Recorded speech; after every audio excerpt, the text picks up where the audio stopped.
पुंडलिक वरदे हरिविठ्ठल श्री ज्ञानदेव तुकाराम गोपाल कृष्ण भगवान की जय।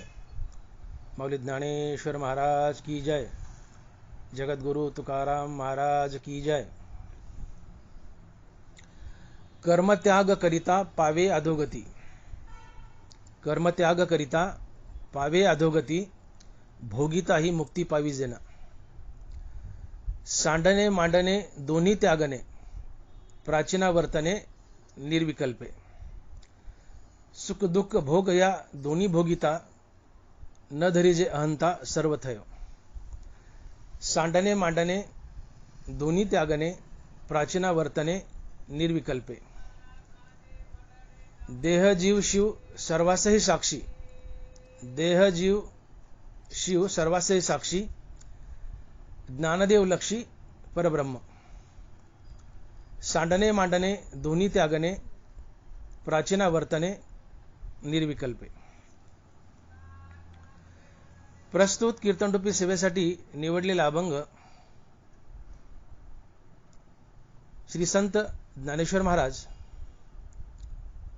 यांचा 4 चरणाचा उपदेशपर आणि भक्तिपर प्रकरणातील अभंग आहे।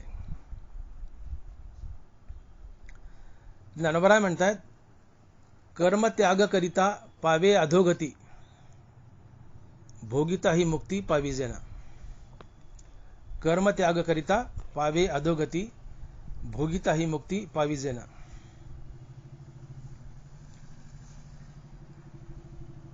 एक मालक होता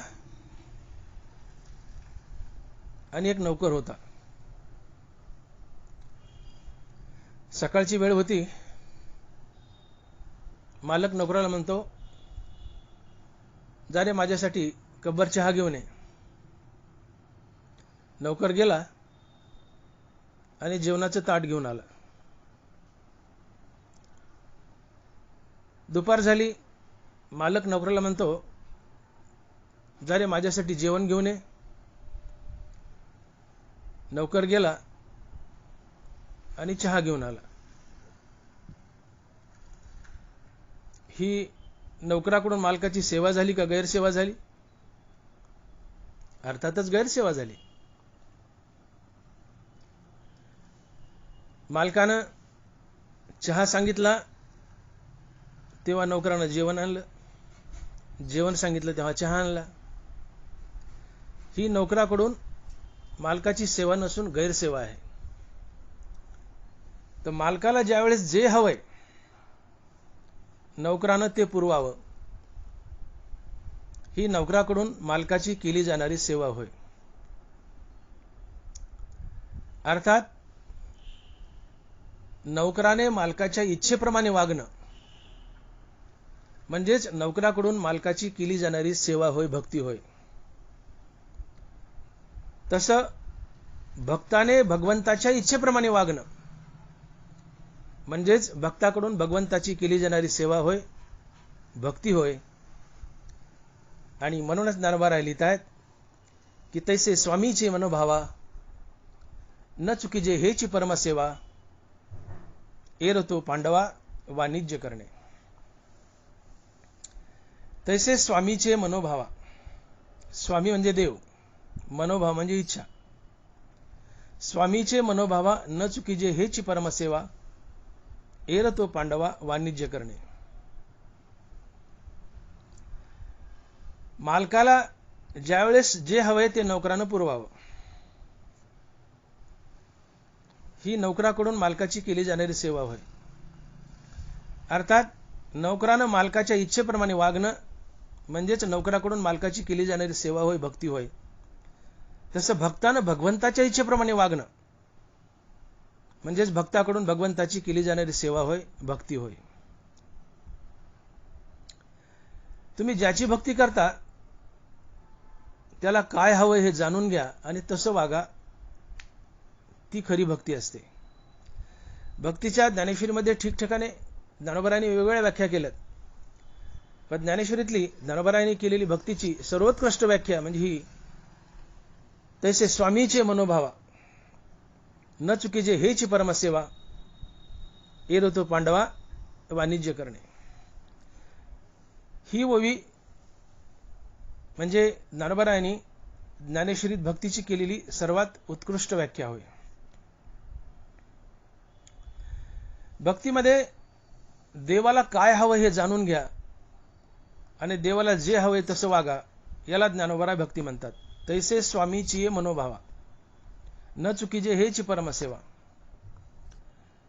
देवाला काय हवं हे जाणून घ्या आणि देवाच्या इच्छेप्रमाणे वागा, ही देवाची खरी भक्ती असते.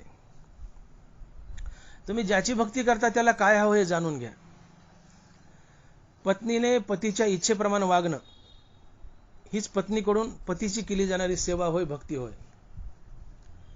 मुलांना आईवडिलाच्या इच्छेप्रमाणे वागणं ही मुलाकडून आईवडिलाची केली जाणारी सेवा होय, भक्ती होय. शिष्यानं गुरुच्या इच्छेप्रमाणे वागणं ही शिष्याकडून गुरुची केली जाणारी सेवा होय, भक्ती होय. नोकरानं मालकाच्या इच्छेप्रमाणे वागणं म्हणजे नोकराकडून मालकाची केली जाणारी सेवा होय, भक्ती होय. तसं भक्तानं भगवंताच्या इच्छेप्रमाणे वागणं ही भक्ताकडून भगवंताची केली जाणारी सेवा होय, भक्ती होय. म्हणून भक्तीत ज्याची भक्ती करता त्याला काय हवं हे जाणून घ्या आणि तसं वागा, ही भक्ती असते, असं ज्ञानोबा म्हणतात. देव म्हणतो माझं डोकं दुखतंय, देव म्हणतो माझं डोकं दुखतंय, भक्तानं माझं डोकं दाबा, आणि तुम्ही गेले देवाचे पाय दाबू लागले. ही देवाची सेवा आहे का गैरसेवा आहे? अर्थातच गैरसेवा आहे. देव म्हणताना माझं डोकं दुखतंय, डोकंच दाबा, ही सेवा आहे. पण देव डोकं दुखतं म्हणते तुम्ही पाय दाबता, ही गैरसेवा आहे. म्हणून भक्तीमध्ये देवाला काय हवंय हे जाणून घ्या आणि तसं वागा, ती देवाची परिपूर्ण भक्ती असते, देवाची खरी भक्ती असते. अर्थात देवाच्या इच्छेप्रमाणे वागणं हीच देवाची खरी भक्ती होय. तैसे स्वामीची मनोभावा न चुकीजे हेची परमसेवा, एरतो पांडवा वाणिज्य करणे. स्वामीचे मनोभावा न चुकीजे हेची परमसेवा. च लावले ज्ञानोबांनी, चकारात्मक बोललेत, हेची परमसेवा. देवाच्या इच्छेप्रमाणे वागणं हीच देवाची खरी भक्ती असते, देवाची सेवा असते. मग देवाची इच्छा काय आहे हे आम्हाला जाणून घ्यावं लागेल. भक्ताने भगवंताच्या इच्छेप्रमाणे वागणं हीच जर भक्ती असेल तर मग भगवंताची नेमकी इच्छा काय आहे? तर भगवंत गीतेमध्ये आणि ज्ञानेश्वरीमध्ये प्रामुख्यानं आपल्या 3 इच्छा व्यक्त करतायत. भगवंत बोलतायत गीतेमध्ये, चेतसा सर्व कर्माणी मयि संन्यस्य मत्परा बुद्धियोग मुपाश्रित मच्चित्त सततम भव. तुवा उचित कर्मे आगवी आचरोनी मजार पावी परी चित्तवृत्तीने असावी आत्मरूपी. जया जे विहित ते ईश्वराचे मनोगत म्हणून केली आणि भ्रांत सापडे चितो. स्वकर्माचे चोखाळी मज पूजा करुनी भली तेने प्रसादे आकळी ज्ञान निष्ठेते. जे जे भेटे भूत ते ते मानिजे भगवंत हा भक्तियोग निश्चित जान माझा. भगवंतानी गीतेमध्ये आणि ज्ञानेश्वरीमध्ये या वरील श्लोकातून आणि या वरील ओव्यामधून आपली इच्छा व्यक्त केली आहे आणि त्या 3 इच्छा व्यक्त केल्यात. यातली पहिली इच्छा आहे, तुम्ही सकाळी उठल्यापासून रात्री झोपेपर्यंत तुमच्या हातून घडलेलं प्रत्येक कर्म, तुमच्या हातून घडणारं प्रत्येक कर्म कर्माभिमान व फलेच्छा टाकून कर्तव्य व प्रभुपूजा समजून ईश्वराप्रित्यर्थ व ईश्वरार्पण बुद्धीने करा. सोप्या भाषेत बोलायचं झालं तर देवाची पहिली इच्छा आहे, सकाळी उठल्यापासून रात्री झोपेपर्यंत तुम्ही आपलं प्रत्येक कर्म देवाची पूजा म्हणून करा. ही पहिली इच्छा आहे. देवाची दुसरी इच्छा, हे सर्व कर्म करताना आणि इतर वेळेसही आपलं चित्त सातत्यानं हरिनामात बांधून ठेवा. आणि देवाची तिसरी इच्छा, जगातील प्रत्येक प्राणी मात्र हा देवच आहे असं समजून त्याच्यासोबत देवतुल्य व्यवहार करा. यावरील 3 इच्छा भगवंतानं गीतेमध्ये ज्ञानेश्वरीमध्ये व्यक्त केल्यात आणि भगवंताच्या या वरील 3 इच्छेप्रमाणे वागणं म्हणजे भगवंताची परिपूर्ण भक्ती होय. आणि हे सोडून इतर काही करणं किंवा यातलं काही करणं काही सोडणं म्हणजे तो भक्तीतला व्यापार आहे किंवा भक्तीतला बाजार आहे असं ज्ञानोबा म्हणतात. एर ते पांडवा वाणिज्य करणे, वाणिज्य म्हणजे व्यापार. तैसे स्वामीचे मनोभावा न चुकीजे हेची परमसेवा, एर तो पांडवा वाणिज्य करणे. अर्थात देवाच्या वरील 3 इच्छेप्रमाणे आम्ही वागणं ही देवाची परिपूर्ण भक्ती आहे. आणि हे सोडून इतर काही करणं किंवा यातलं काही करणं आणि काही सोडून देणं ही भक्ती नसून भक्तीतला व्यापार आहे, भक्तीतला बाजार आहे असं ज्ञानोबा म्हणतात. एर ते पांडवा वाणिज्य करणे.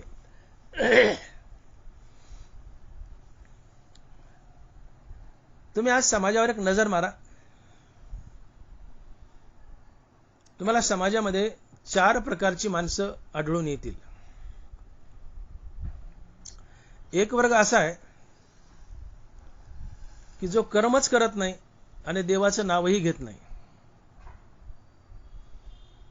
दुसरा वर्ग असा आहे की जो कर्म करतो परंतु देवाचं नाव घेत नाही. तिसरा वर्ग असा आहे की देवाचं नाव घेतो पण कर्म करत नाही. आणि चौथा वर्ग असा आहे की जो कर्मही करतो आणि देवाचं नावही घेतो. अशी 4 प्रकारची माणसं समाजात आढळून येतात. यातला पहिला जो वर्ग आहे की जो कर्मही करत नाही आणि देवाचं नावही घेत नाही, हा एकदम वाया गेलेला वर्ग आहे, टुकार वर्ग आहे, मोकार वर्ग आहे. जी माणसं कर्मही करत नाहीत, काहीच कर्म करत नाहीत आणि देवाचं नावही घेत नाहीत, या वर्गाबद्दल फारसं बोलण्याची आणि सांगण्याची गरज नाही. हा वर्ग वाया गेलेला वर्ग आहे, मोकार टुकार वर्ग आहे. दुसरा वर्ग असा आहे की कर्म करतो पण देवाचं नाव घेत नाही. हा वर्गही नास्तिक पातळीत मोडतो. तिसरा वर्ग असा आहे की देवाचं नाव घेतो पण विहित कर्म टाकतो, कर्म करत नाही. तिसरा वर्ग देवाचं नाव घेतो पण कर्म टाकतो. ही चुकीचंच आहे. आणि चौथा वर्ग कर्मही करतो आणि देवाचं नावही घेतो. हा वर्ग खरा वर्ग असतो, भगवंताचा खरा भक्त असतो.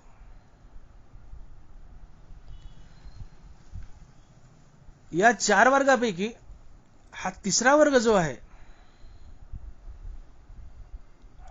की जो देवाचं नाव घेतो पण आपल्या वाट्याला आलेली कर्म टाकतो. देवाचं नाव घेतो पण आपली विहित कर्म टाकतो. या विहित कर्माच्या त्यागामुळे या माणसाला दोष लागतो आणि असा मनुष्य भक्तीला भूषण नसून दूषण असतो.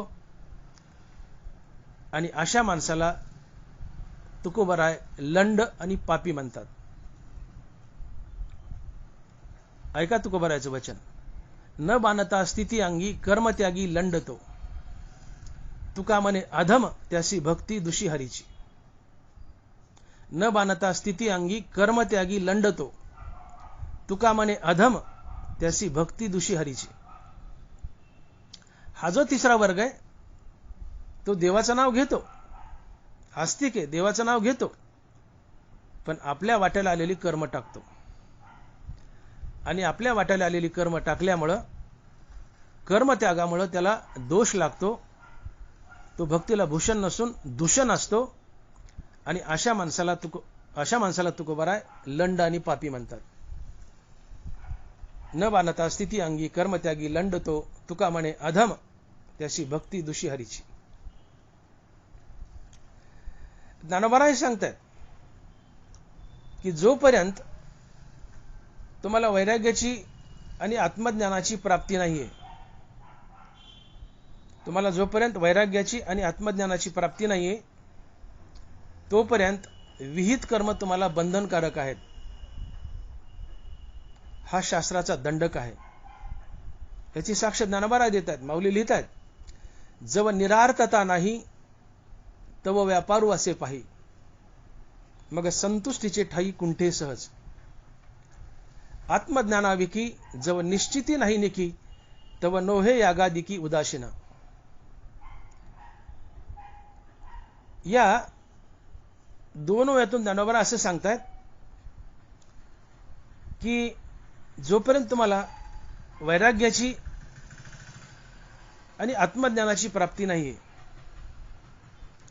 तोपर्यंत तुम्हाला स्वधर्म टाकता येत नाही, विहित कर्म टाकता येत नाहीत. हा शास्त्राचा दंडक आहे. आणि वैराग्य प्राप्तीच्या आधी आणि आत्मज्ञानाच्या प्राप्तीच्या आधी जर तुम्ही कर्म टाकली तर हा दोष आहे, तुम्हाला पाप लागतं.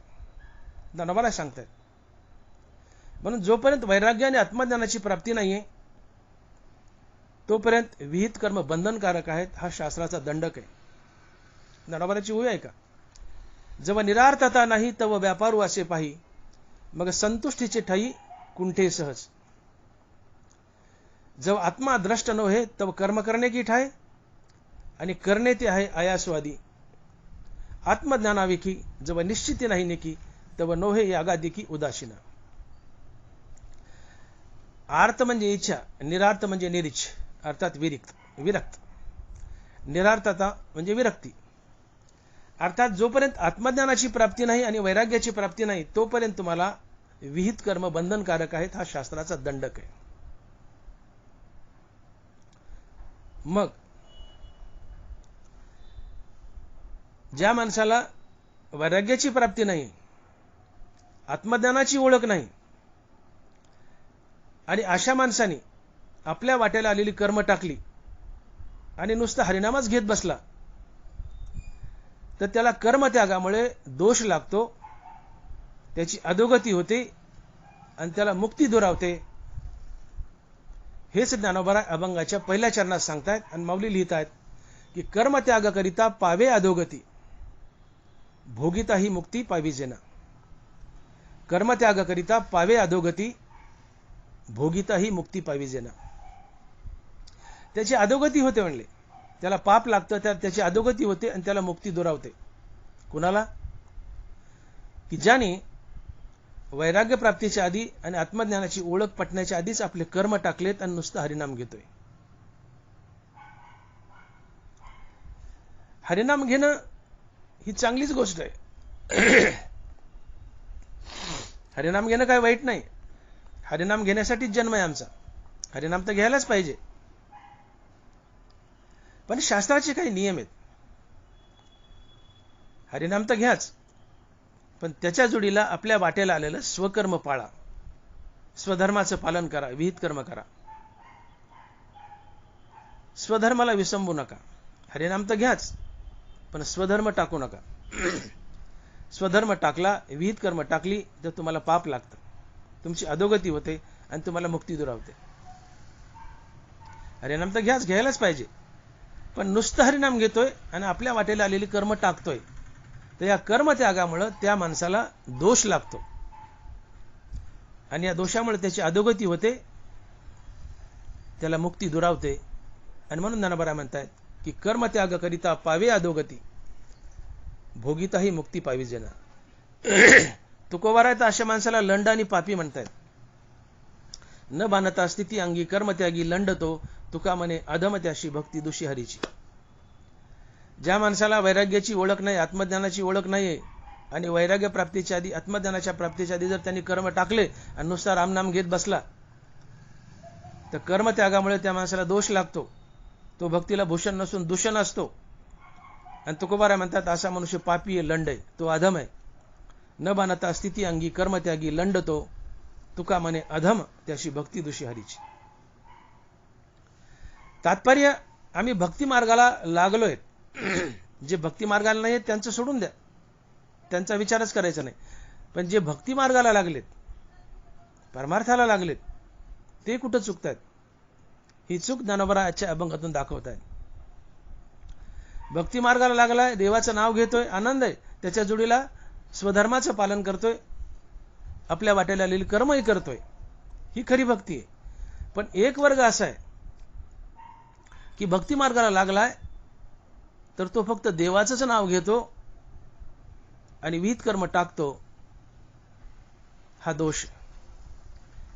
फक्त देवाचं नाव घेतो आणि विहित कर्म टाकतो, हा दोष आहे. विहित कर्म त्यागामुळे त्या माणसाला दोष लागतो, त्याची अधोगती होते आणि त्याला मुक्ती दुरावते.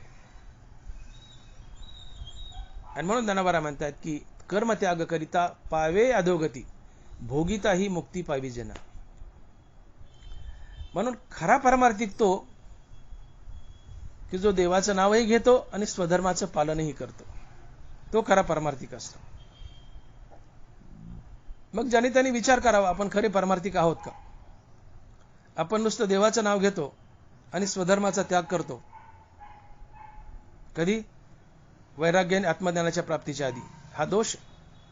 आणि म्हणून जोपर्यंत वैराग्याची प्राप्ती नाही, आत्मज्ञानाची ओळख नाही, तोपर्यंत आपलं कर्तव्य स्वधर्म कोणी टाकू नये. आणि वैराग्य प्राप्तीच्या आधी, आत्मज्ञानाच्या प्राप्तीच्या आधी जर स्वधर्म स्वकर्म टाकला आणि नुसता हरिनामच घेत बसला तर त्याला देवही भेटत नाही आणि मुक्तीही भेटत नाही. जो स्वधर्माकडे पाठ फिरून देवाच्या शोधात निघतो, जो स्वधर्माकडे पाठ फिरून देवाच्या शोधात निघतो, देवही त्याच्याकडे पाठ फिरवतो, त्याला देवही भेटत नाही, मुक्ती भेटत नाही. का? तर वैराग्य प्राप्तीच्या आधी आणि आत्मज्ञानाच्या प्राप्तीच्या आधी कर्म टाकलं तर हा दोष आहे. या दोषाने त्याची अधोगती होते, त्याला मुक्ती दुरावते. कर्म त्याग करिता पावे अधोगती, भोगिता ही मुक्ती पावी जना.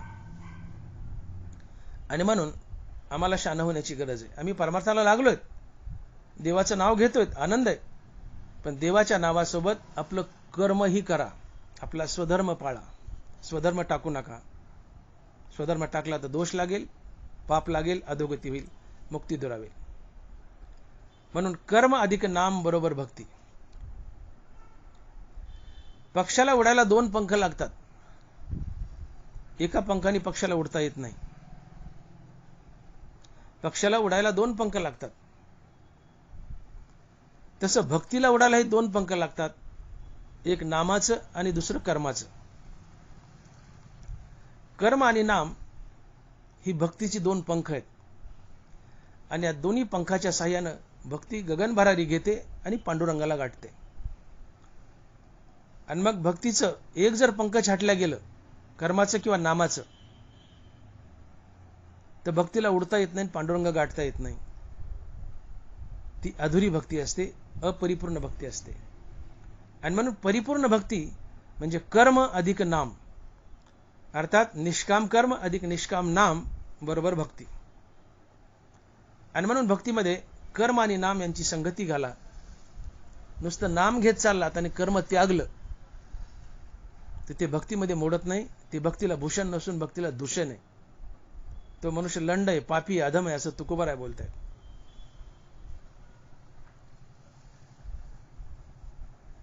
तुम्हाला मोक्ष हवा आहे, तुम्ही मोक्षासाठी भक्ती करायलेत.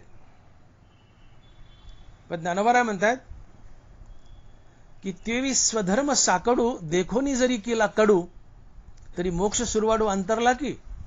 ज्ञानोबाची उभी आहे का? तेवी स्वधर्म साकडू देखोनी केला कडू, तरी मोक्ष सुरवाडू अंतरला की. स्वधर्म पाळायला कठीण आहे, आपल्या वाटेला आलेली कर्तव्य करणं कठीण आहे, त्यात परिश्रम पडतं, म्हणून ती टाकूनच द्यायची आणि नुसतं हरिनाम घेत बसायचं. तुम्हाला मोक्ष मिळणार नाही म्हणले. स्वधर्म साकडू देखोनी केला कडू, तरी मोक्ष सुरवाडू अंतरला की. स्वधर्म आचरण्यासाठी कठीण आहे. स्वधर्म म्हणजे आपल्या वाटेला आलेली कर्म. आपण पुढे बोलू स्वधर्माबद्दल. पण साध्या भाषेत स्वधर्म म्हणजे आपल्या वाटेला आलेली कर्म. स्वधर्म आचरण्यास कठीण आहे, त्यात परिश्रम पडतात, म्हणून स्वधर्म टाकूनच द्यायचा. आपल्या वाटेला आलेली कर्म टाकूनच द्यायची आणि नुसतं हरिनाम घेत बसायचं. याने तुम्हाला मोक्ष मिळणार नाही म्हणले. कारण जो स्वधर्म टाकतो तो पापी असतो, तो लंड असतो.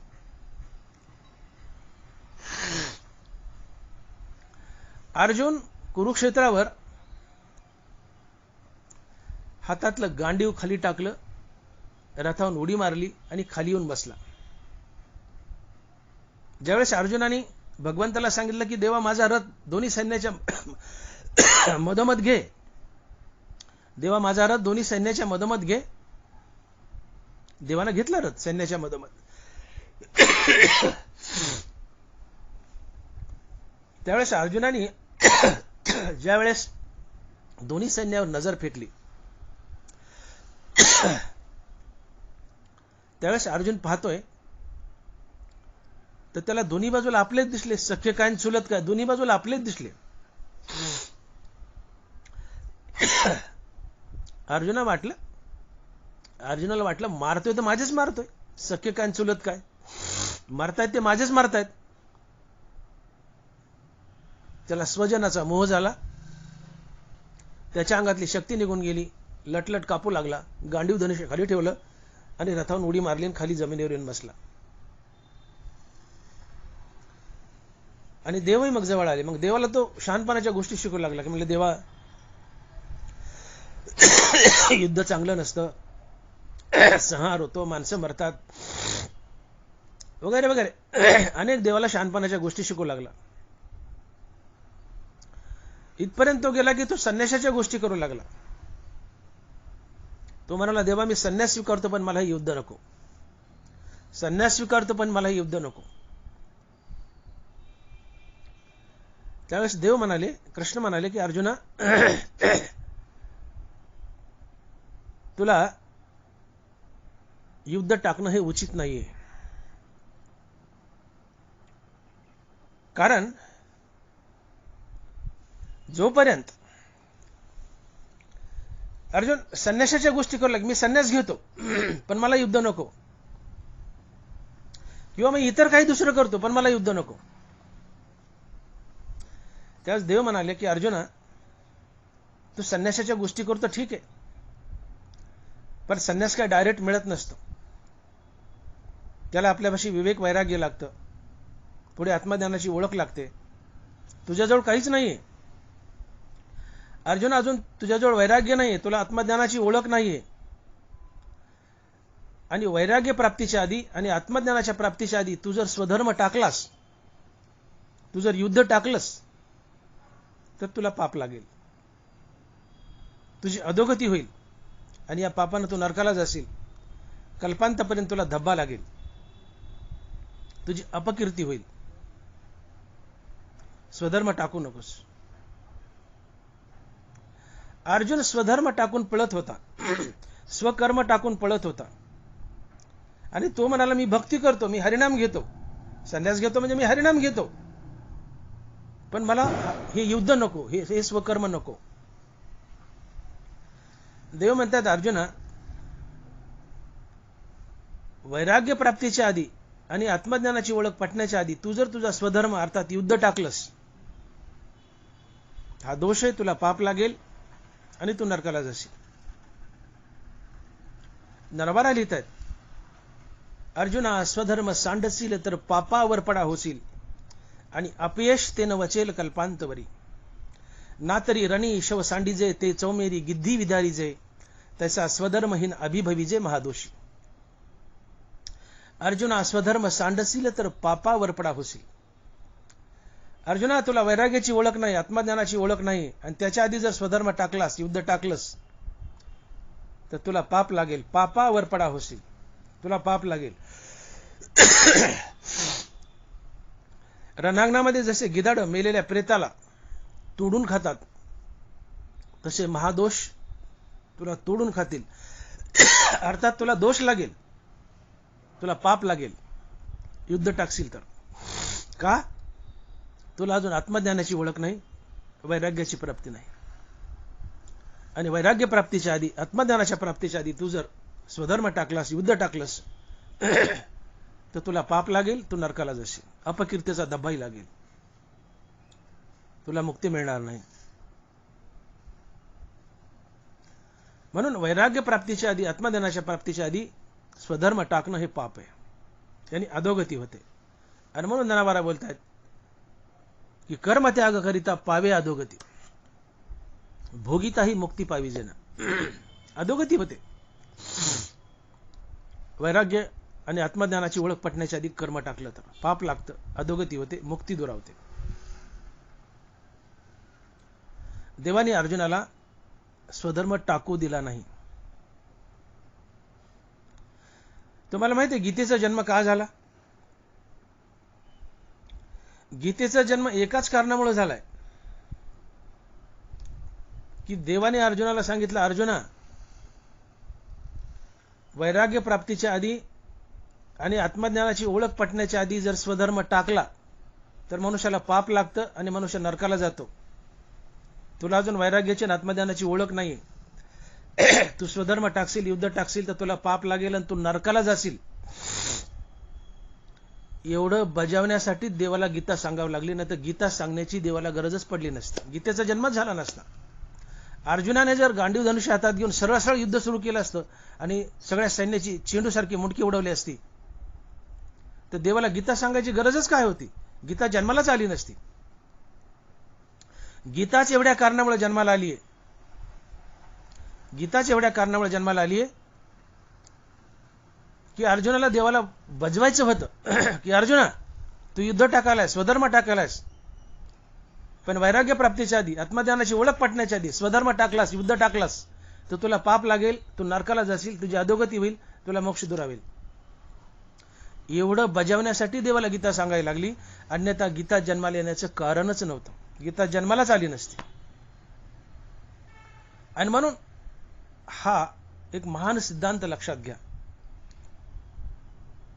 की तुम्ही आम्ही वैराग्य प्राप्तीच्या आधी, आत्मज्ञानाची ओळख पटण्याच्या आधीच कर्म टाकतो आणि नुसतं रामनाम घेतो. हा दोष आहे, हे पाप आहे. हे तुकोबाराय म्हणतात, ज्ञानोबाराय म्हणतात. न बाणता स्थिती अंगी कर्म त्यागी लंडतो. स्थिती म्हणजे आत्मस्थिती. आत्मस्वरूपाची ओळख नाहीये, आत्मस्थितीची ओळख नाहीये, वैराग्याची प्राप्ती नाही. ही स्थिती आली नाही आमच्यात, आत्मस्थिती आली नाहीये. मग आत्मस्थिती येण्याच्या आधी, वैराग्याची ओळख पटण्याच्या आधी कर्म टाकलं तो पापी आहे, तो लंड आहे, तो आधम आहे, तो भक्तीला भूषण नसून दूषण आहे. कारण शास्त्राचा दंडक आहे. तुम्हाला बंधन घालून दिलं शास्त्राने. वैराग्य आणि आत्मज्ञानाच्या प्राप्तीच्या आधी कर्म टाकू नका. जोपर्यंत वैराग्याची प्राप्ती नाही, आत्मज्ञानाची ओळख नाही, तोपर्यंत कर्म करा. त्याच्या जोडीला हरिनाम द्या. ही परिपूर्ण भक्ती आहे. पण वैराग्याची ओळख नाही, आत्मज्ञानाची प्राप्ती नाही आणि कर्म टाकलं आणि नुसतं हरिनाम घेतलं, हा दोष आहे. हे भक्तीला दूषण आहे, भूषण नाही, दूषण आहे. आणि म्हणून परमार्थाला निघालायत, मोक्ष प्राप्तीसाठी निघालायत. विचार करा. आज कितीतरी लोक समाजामध्ये असे आहेत, भक्तीला लागलेत, परमार्थाला लागलेत, मुखाने रामनाम घेतायत, परमार्थ करतायत, मुखाने रामनाम घेतायत, पण अजून त्यांना वैराग्याची आणि आत्मज्ञानाची ओळख नाहीये. पण स्वधर्म टाकलाय, स्वकर्म टाकलंय आणि परमार्थाला लागले. हा दोष आहे आणि अधोगती होते, मुक्ती दुरावते. मुक्ती मिळा म्हणून परमार्थाला लागलाय, मुक्ती मिळा म्हणून परमार्थाला लागलाय, पण स्वधर्म टाकून परमार्थाला लागलाय. नुसतं मुखानं रामनाम घेतायत, पण स्वधर्म टाकलाय, स्वकर्म टाकलंय. स्वधर्म आचरण्यास कठीण आहे म्हणून त्याचा कंटाळा येतोय, म्हणून कर्मच त्यागायचे आणि नुसतं रामनाम घ्यायचं आणि आम्ही भक्तीला लागलो असं म्हणायचं, आम्हाला मोक्ष मिळायचा असं म्हणायचं. यांनी मोक्ष मिळणार नाही म्हणले. आणि म्हणून मी बोलून गेलो की जो स्वधर्माकडे पाठ फिरून देवाच्या शोधात निघतो, देवही त्याच्याकडे पाठ फिरवतो. त्याला देवही भेटत नाही आणि मोक्ष भेटत नाही. अर्थात स्वधर्म टाकून नुसतं रामनाम घेतोय, त्याला देव भेटत नाही, मुक्ती भेटत नाही. ज्ञानोबा बोलतात की स्वधर्म साकडू देखोनी केला कडू, तरी मोक्ष सुरवाडू अंतरला की. स्वधर्म आचरण्यास कठीण आहे. साकडू म्हणजे कठीण. स्वधर्म आचरण्यास कठीण आहे. आपल्या वाटेला आलेली कर्म करण्यात कष्ट पडते, म्हणून ते कर्मच टाकून द्यायचे, स्वधर्मच टाकायचा आणि नुसतं झाडाखाली बसून राम राम राम राम म्हणायचे. ज्ञानोबा म्हणतात ते दोष आहे, तुकोबा म्हणतात ते पाप आहे. स्वधर्म टाकणं हेच पाप आहे. स्वधर्म टाकून नुसतं रामनाम घ्याल तर स्वधर्म टाकल्यामुळे दोष लागतो, पाप लागतं. ती व्यक्ती पापी अधम आहे म्हटले. स्वधर्म टाकून, आपल्या वाटेला कर्म टाकून नुसतं रामनाम घेतलं तर तुम्हाला कधीही मोक्ष मिळणार नाही. जनावरे साक्ष देत आहेत. स्वधर्म साकोडू देखोनी केला कडू तरी मोक्ष सुरवाडू अंतरला की. तुमचा मोक्ष गेला म्हणले.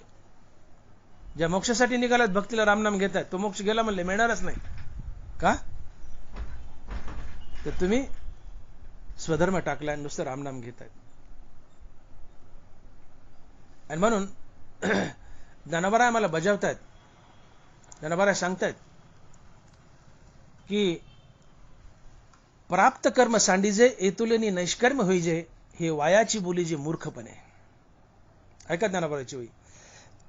प्राप्त कर्म सांडीजे एतुलेनी नैष्कर्म होईजे हे वायाची बोली जे मूर्खपणे.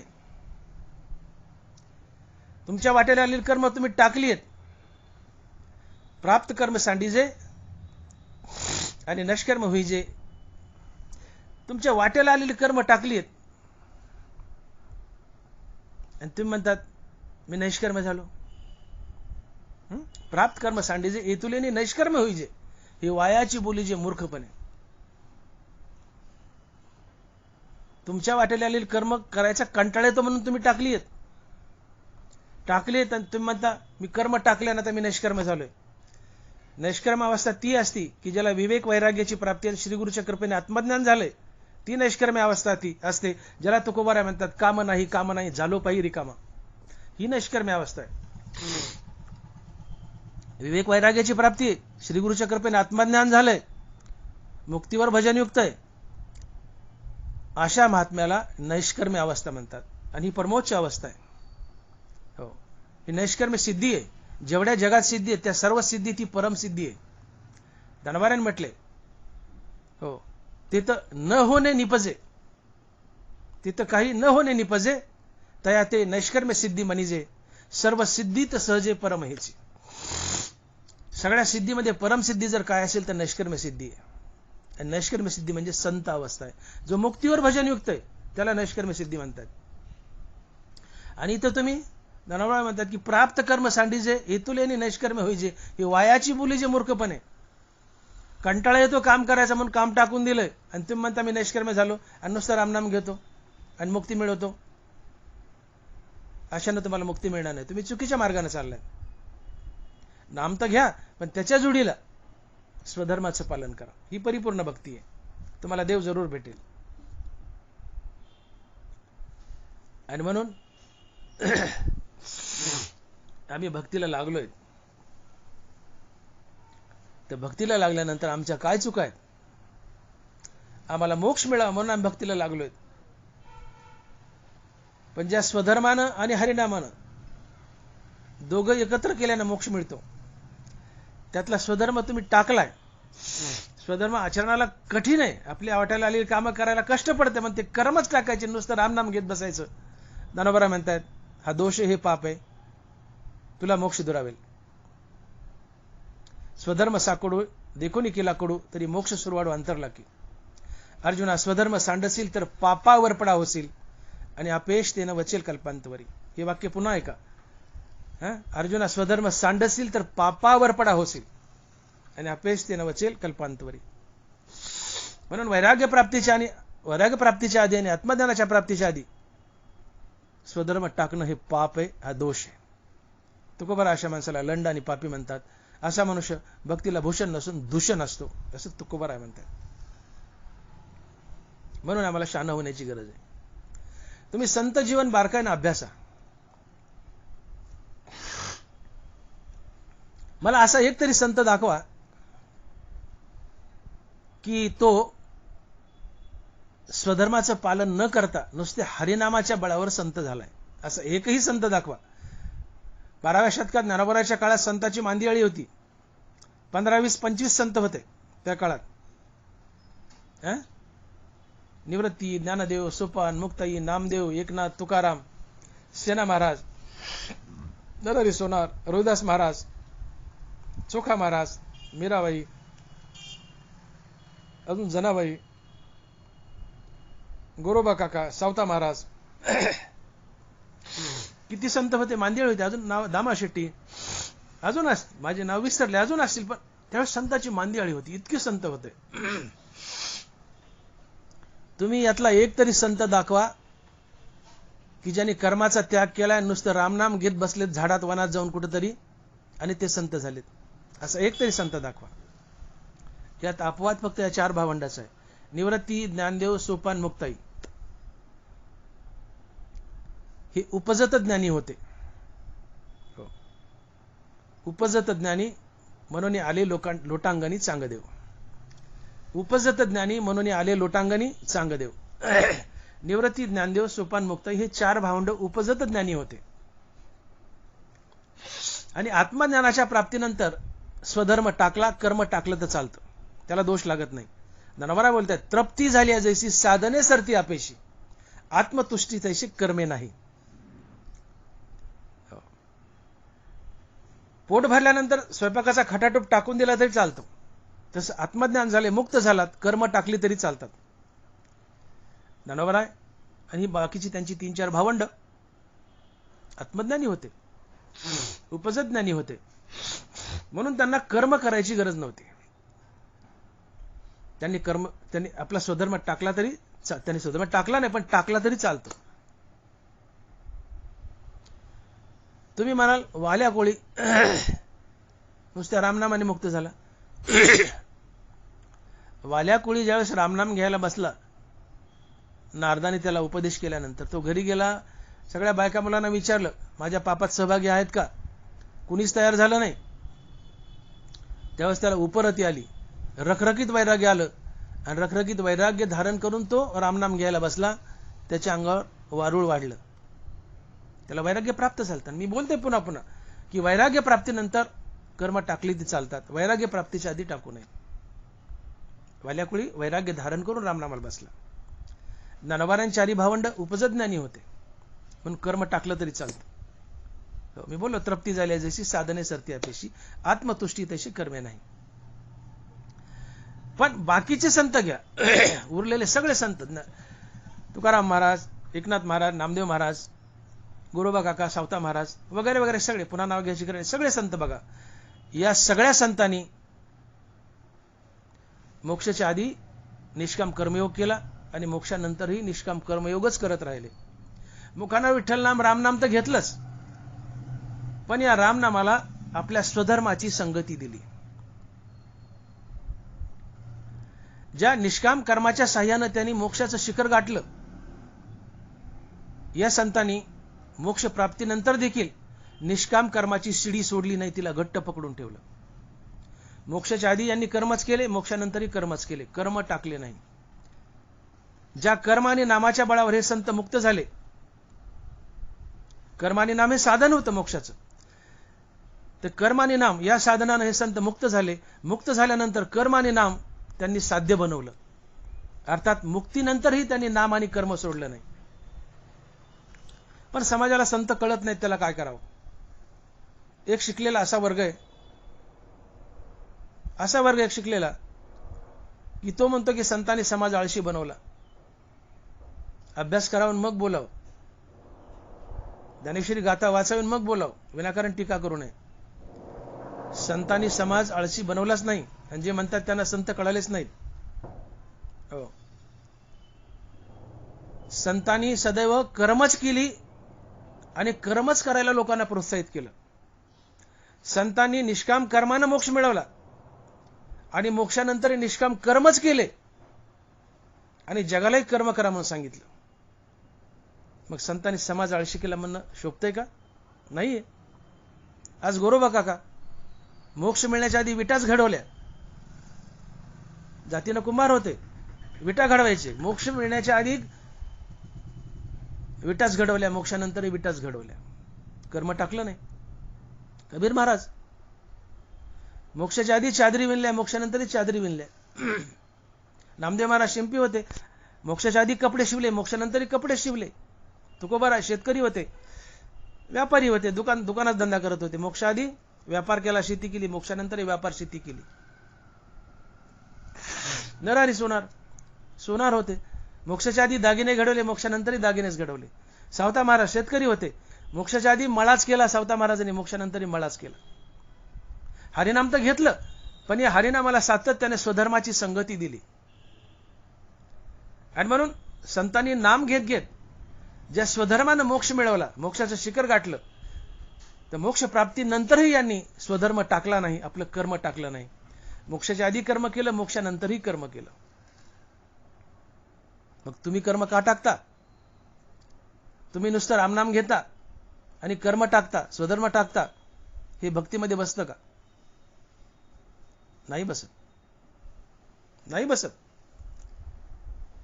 संतांनी तर ज्या वर्णात जन्म घेतला त्याच वर्णाचं काम केलं. संतांनी स्वधर्म टाकलाय नाही, बदललाय नाही. का तर स्वधर्म टाकल्यानं पाप लागतं आणि स्वधर्म बदलल्यानं आत्महिताचा नाश होतो. ज्ञानोबा बोलतायत, म्हणून अनु आन करता नाश होईल हिता, म्हणून आता सावधा होईजे. अनुमान करता नाश होईल हिता. कुणी कुणाचंही काम केलं तर आत्महिताचा नाश होतो. मग स्वधर्म टाकू नये, बदलू नये.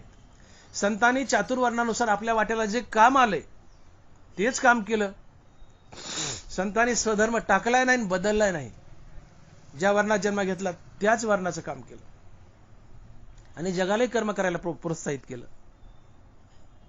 म्हणून संत जीवन बारकाईने अभ्यासा. संतांना कर्म टाकली नाही, उलट कर्म करा म्हणून प्रोत्साहित केलं. ज्ञानोबा लिहितात ज्ञानेश्वरीमध्ये की एत वडील जे जे करीती तया नाव धर्मो ठेविती आणि तेच एर अनुष्ठिती सामान्य सकळ. हे असे स्वभावे म्हणून कर्म न सांडावे, विशेषी आचरावे लागे संती. हे वाक्य लक्षात घ्या, विशेषी आचरावे लागे संती. वडील म्हणजे संत, समाजातील वडील माणसं म्हणजे संत. समाजात संत जसं जसं वागतात लोक त्यांचं अनुकरण करतात आणि तो धर्म ठरतो. संत वागतील तोच धर्म असतो. लोक त्यांचं अनुकरण करतात,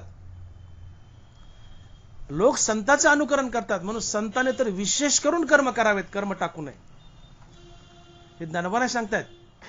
पण आज ज्याला आम्ही छोटे मोठे संत म्हणतोय, परमार्थात वावरणारे, हरिनाम घेत आहेत, कीर्तन प्रवचन करतायत, पण स्वधर्माचं पालन करतायत का? मान्य.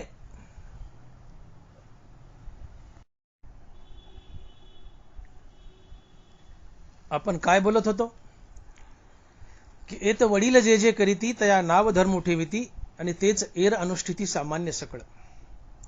हे असे स्वभावे म्हणून कर्म न सांडावे, विशेषी आचरावे लागे संती. हा शब्द महत्वाचा आहे, विशेषी आचरावे लागे संती. संतांना वडील म्हणतात. मग संत जसं वागतील तो धर्म असतो आणि लोक संतांचं आचरण करतात आणि ती जगामध्ये रीत पडते, रूढ पडते. असा नियम आहे. म्हणून संतांनी विशेष करून कर्म टाकू नये. संतांना कर्म करण्याची गरज नाही, पण तरी सुद्धा त्यांनी कर्म करावेत. का? जग त्यांचा फॉलोअप घेतो. संत वागतील तसं जग वागतं. आणि म्हणून संतांनी तर विशेष करून कर्म करावेत. आणि म्हणून ही संतांची मांदियाळी जी होती आपल्याकडे 12व्या शतकात, त्या सर्व संतांनी मोक्षाच्या आधी कर्म केले, मोक्षानंतरही कर्म केले. त्याला हरिनामाची संगती दिली आणि मोक्ष मिळवला. संतांनी कर्मच केले मोक्षाच्या आधी आणि मोक्षाच्या नंतरही, आणि देवही संतांच्या संसारात राबायला गेला. उच्च नीचे काही नेने भगवंत, तिष्ठे भाव भक्ती देखून या. हो, चर्म रंगू लागे रोहिदासा संगे, कबीराच्या मागे विनिशेले. हा तुकोबारायचा अभंग अतिशय चिंतनीय, तो मुळातच पाहावा. देवानी कुणाकुणाची चाकरी केली, दास्यत्व केलं, या अभंगात तुकोबारांनी सांगितलंय. चर्म रंगू लागे रोहिदासा संगे, कबीराचे मागे विनिसेले. रोहिदास महाराजाला कातड देव रंगू लागत होता. चर्म रंगू लागे रोहिदासा संगे. कबीर महाराजाचा देव चादरी विणत होता. सावता महाराजाला देव खुरपू लागत होता. जनाबाईला देव दळू लागत होता. हो, चोखा महाराजाच्या भिंती बांधित होता. गुरं ढोरं सांभाळीत होता. गुरोबा काकाला विटा घडू लागत होता. संतांनी मोक्षाच्या आधी कर्म केले, मोक्षानंतरही कर्मच केले, आणि देव आनंदाने या संतांच्या संसारात जाऊन राबत होता, चाकरी करत होता. आणि म्हणून नाथ महाराज म्हणतात, एका जनार्दनी भक्त, देव त्यांचा अंकित दास होय. एका जनार्दनी भक्त, देव त्यांचा अंकित दास होय. भक्त किंवा संत कोणाला म्हणायचं? ज्याच्यापाशी विवेक वैराग्य आहे, श्रीगुरूच्या कृपेने आत्मज्ञान झालंय, जो मुक्तीवर भजनयुक्त आहे, आणि ज्याच्या संसारात देव राबायला आलाय, त्याला संत म्हणतात. एका जनार्दनी भक्त, देव त्यांचा अंकित दास होय. देव हा संताचा दास बनतो, संताचं दास्यत्व करतो. आणि म्हणून प्रत्येक संताच्या संसारात देव राबायला जायचा, आनंदानं स्वतःहून न बोलवता जात होता. चर्म रंगू लागे रोहिदासा संगे, कबीराचे मागे विनिसिले. मला सांगायचं आहे की मोक्षाच्या आधी संतांनी कर्म केले, मोक्षानंतरही कर्म केले, कर्म टाकले नाही आणि त्याला हरिनामाची जोड दिली. कर्म टाकू नका. आता तुम्ही मुक्त झाले, कर्म टाकू शकता, पण तरी टाकू नका. का? जगाला मार्ग दाखवायचा आहे. हो, देखे प्राप्तार्थ झाले, नैष्कर्मता पावले, परी तयाही कर्म उरले लोका लागे. अलग लक्षात की जगाला मार्ग दाखवण्यासाठी अलौकिक नो हे लोकाप्रती. आता मी संत झालोय, जगापेक्षा वेगळ्या म्हणून वेगळं राहील, कर्म करणार नाही. देव म्हणतो कर्म टाकू नको. आता तुझं भागलंय, तू मुक्त झाला, पण जगाला मार्ग दाखवण्यासाठी तू कर्म कर. देव स्वतः बोलले की म्या मर्त गुरुपुत्र अनिला, हा पवाडा तुवा देखिला, तोही मी उगला कर्मी राहते. अर्जुना, मी माझ्या सांदीपानी गुरुचा मेलेला पुत्र आणून दिला, एवढा मी पराक्रमी आहे भगवान कृष्ण, पण तोही मी कर्म करतो. का? जग राहटी सुरळीत चालावे म्हणून. लोक देवाचं आणि संतांचं अनुकरण करतात, आणि मी जर गोकुळात बसून राहिलो, द्वारकेत बसून राहिलो, तर लोक असं माझ्याकडे बोट करतील, कृष्णा नाही का बसून राहिला, मग आम्ही बसलो म्हणून काय झालं, कृष्णाने कुठं कामं केली. लोकांनी असं मला नावं ठेवू नये म्हणून मी गरज नसताना कर्म करतो. आम्ही पूर्ण काम होऊनी, आत्मतुष्टी राहूनी, मग जग कैसेनी निस्तरेल. मी आत्मसंतुष्टात, आत्मबोधात संतुष्ट राहिलो आणि काहीच कर्म केलं नाही, तर लोक माझ्याकडे बोट दाखवतील, कृष्णानं काय केलं म्हणतील, मग आम्ही बसलो म्हणून काय बिघडलं. म्हणून देव म्हणतात की मला कर्माची गरज नाहीये, तरी मी कर्म करतो जगाला मार्ग दाखवण्यासाठी. आमचा देव घोड्याचा खरारा करतो, घोड्याला पितांबरातून चंदी चारतो, गोकुळात गाईचं शेण काढतो, गोकुळात गाई चारतो. आमचा देव कर्मयोगी आहे आणि आम्ही कर्मशून्य बनतो. हे भक्तीत बसतं का? म्हणून समर्थू जो येथे अथिला सर्वज्ञ तेने सविशेष कर्माते त्यज्यावेना. ज्ञानोबा आहे जो समर्थ आहे, जो देव आहे, जो संत आहे, त्यांनी विशेष करून कर्म टाकू नयेत, त्यांनी आवर्जून कर्म करावेत. का? जग संताचा आणि देवाचा आदर्श घेत असतं. देव आणि संत जसे वागले तसं जग वागत असतं. आणि मग संतांनी कर्म केले तर जगही तुमचा फॉलोअप घेईल, तुमचा आदर्श ठेवल्याने कर्म करेल. आणि म्हणून कर्म टाकायचे नाही. साधकानं मोक्षप्राप्तीसाठी आणि सिद्धानं जगाला मार्ग दाखवण्यासाठी कर्म करत राहायचे. इथं देव सिद्धाला कर्म करा म्हणतात, टाकू नका. मग साधकांनी कर्म का टाकावीत? आज आम्ही कीर्तनकार, प्रवचनकार, साधक आहोत. आम्ही सिद्ध नाहीयेत, आम्ही साधक आहोत. देव सिद्धाला कर्म करा म्हणतोय, टाकू नका. तर आम्ही साधकानं, कीर्तनकारानं, प्रवचनकारानं कर्म का टाकावीत? आम्ही कर्म करतो का? कर्म टाकणं दोष. आज उदाहरणार्थ मी कीर्तनकार आहे, मला ज्यावेळेस महिन्याला 15 दिवसाला एखादं कीर्तन येईल त्यावेळेस मी कीर्तन करावं. रोजच कीर्तन थोडंच आहे. 8-15 दिवसाला कीर्तन येईल तेव्हा मी कीर्तन करावं. उरलेल्या वेळात मी माझा दवाखाना चालवावा, मी माझा स्वधर्म पाळला. एखादा कीर्तनकार शेतकरी आहे, कीर्तनाची तारीख आहे तेव्हा कीर्तन करावं. जेव्हा कीर्तन नाही तेव्हा शेतात जावं, नांगूर हाणावं, आऊत हाणावं, उसाचे दारे धरावे. पण आज किती कीर्तनकार शेतात काम करतात मला दाखवा. पांढरे फॅक बगड्यासारखे कपडे, पांढरे फॅक बगड्यासारखे, असा सुंदर टोपीचा तुरा. हो, भले रामनाम घेत असतील, रामनाम घेत आहेत, पण कर्मत्याग झाला ना, स्वधर्म टाकलाय. नुसतं कीर्तन करणं हा स्वधर्म होतो का? नुसतं प्रवचन करणं हा स्वधर्म होतो का? स्वधर्माची व्याख्या काय सांगतात ज्ञानोबा आहे? ब्रह्मदेवाला ज्यावेळेस जगानं विनवलं की देवा आमच्या उद्धाराचा मार्ग काय, तर ब्रह्मदेवानं उत्तर दिले 3ऱ्या अध्यायात, तुम्हा वर्ण विशेष वेशे आम्ही स्वधर्मोची विहिला असे, या ते उपासा मग अपेशे पुरती काम. ज्ञानोबाची ओवी आहे का? तुम्हा वर्ण विशेष वेशे आम्ही स्वधर्माची विहिला असे, या ते उपासा मग अपेशे पुरती काम. तुम्ही ज्या वर्णात जन्म घेतला त्या वर्णाचं काम हाच तुमचा स्वधर्म. तुम्हा वर्ण विशेष वेशे आम्ही स्वधर्मोची विहिला असे, ज्या वर्णात जन्म घेतला त्या वर्णाचं काम हाच तुमचा स्वधर्म. स्वधर्म हा आईसारखा असतो. आई आपल्या जन्माच्या आधी तयार आहे, स्वधर्म आमच्या जन्माच्या आधी तयार आहे. ज्ञानोबा म्हणतात की ज्या वर्णात जन्म घेतला त्या वर्णाचं काम तुमचा स्वधर्म आहे. ठीक आहे, स्वधर्माची घडी विस्कळीत झाली, मान्य आहे. कोणी काही करू लागले, संतांनी भाकीत केलं की कलियुगात चातुर्वर्ण विस्कळीत होईल. विस्कळीत झाला, हो द्या. पण आज आम्ही कीर्तनकार शेतकऱ्याचे लेकर आहोत, वैश्य आहोत. 8-15 दिवसाला कीर्तन करतोय, प्रवचन करतोय. उरलेल्या वेळा शेती केली तर काय बिघडली? अहो, आमच्या मठावर गाजरगवत उगवलं होतं. गाजरगवताचा एक तिरमी किंवा एक मोड उपटत नाहीत आम्ही. आमच्या हाताखालच्या लोकांना उपटायला होतं. आणि लोकही महाराज लोकांना काम करू देत नाहीत. तुम्ही महाराज आहेत, तुम्ही महाराज आहेत, तुम्ही महाराज आहेत, काम करू नका. आणि आम्ही महाराज लोक काम करत नाहीत. पण ज्ञानोबा काय सांगतात बघा ना, स्वधर्म साकोडू देखोनी केला कडू तरी मोक्ष सुरवाडू अंतरला की.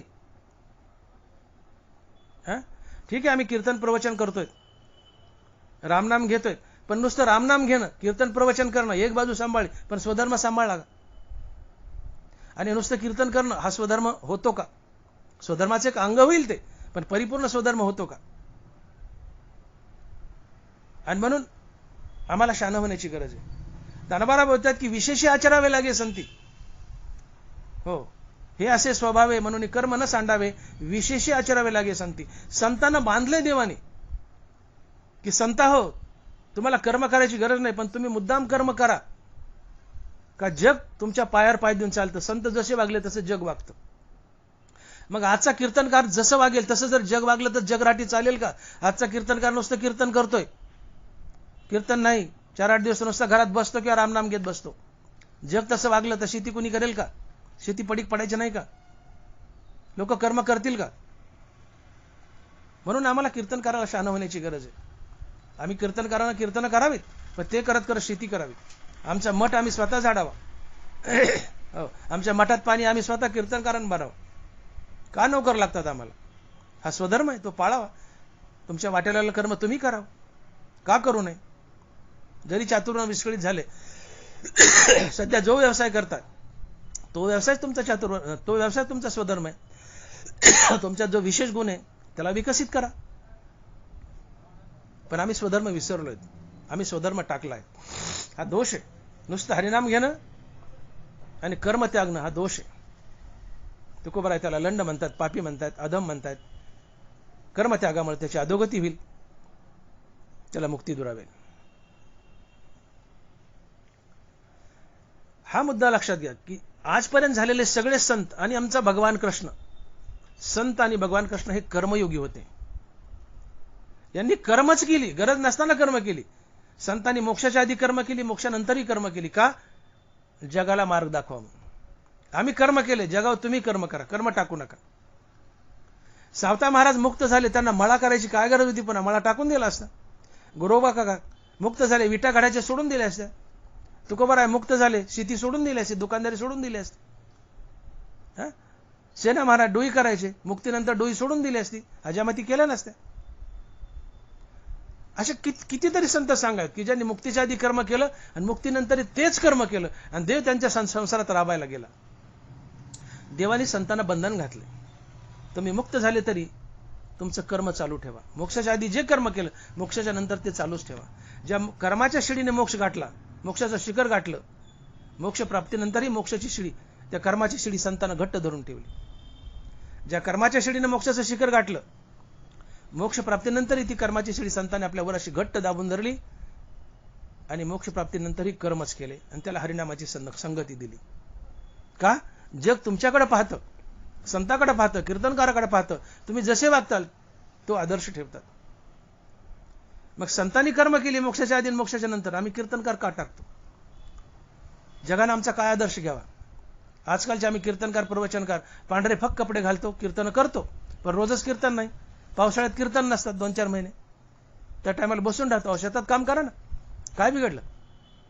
अपवादात्मक काही कीर्तनकार आहेत शेतात काम करणारे, कीर्तन करून शेतात काम करणारे आहेत, पण किती आहे? छटाकात पाव 100त 1-2. 95-98% लोक नुसते कीर्तन करत फिरतात पांढरे फक कपडे घालून, स्वधर्माचं पालन करत नाही. भले कीर्तन करणं एक स्वधर्म होऊ शकतो, पण पार्ट अँड पार्शली, 100% कुठं होईल? तुम्ही दुकानदार असाल तर दुकानदारी करत करत कीर्तन करा, शेतकरी असेल तर शेती करत करत कीर्तन करा, मास्तरात असाल, नोकरी असेल तर नोकरी करत करत कीर्तन करा. हा तुमचा खरा स्वधर्म आहे. गीतेच्या आरंभीच, दुसऱ्या अध्यायाच्या आरंभीच भगवान बोललेत. 3 महान सिद्धांत मांडलेत. आत्म्याची अमरता, देहाची नश्वरता आणि स्वधर्माची अबाध्यता. आत्मा अमर आहे, देह नश्वर आहे आणि स्वधर्म कुणीही टाकू नये. वैराग्य आणि आत्मज्ञानाच्या प्राप्तीच्या आधी टाकला तर त्याला दोष लागतो, पाप लागतं, त्याची अधोगती होते, त्याला मुक्ती दुरावते आणि या पापामुळे तो नरकाला जातो. पण स्वकर्म टाकून नुसतं हरिनाम घेणं हा दोष आहे. त्याला तुकोबाराय लंड आणि पापी म्हणतात, अधम म्हणतात. हे तुकोबाराय बोलतात, माझ्याकडे बघू नका. तुकोबाराय बोलतात, ज्ञानोबाराय बोलतात, मी पुराव्यासहित बोलतो.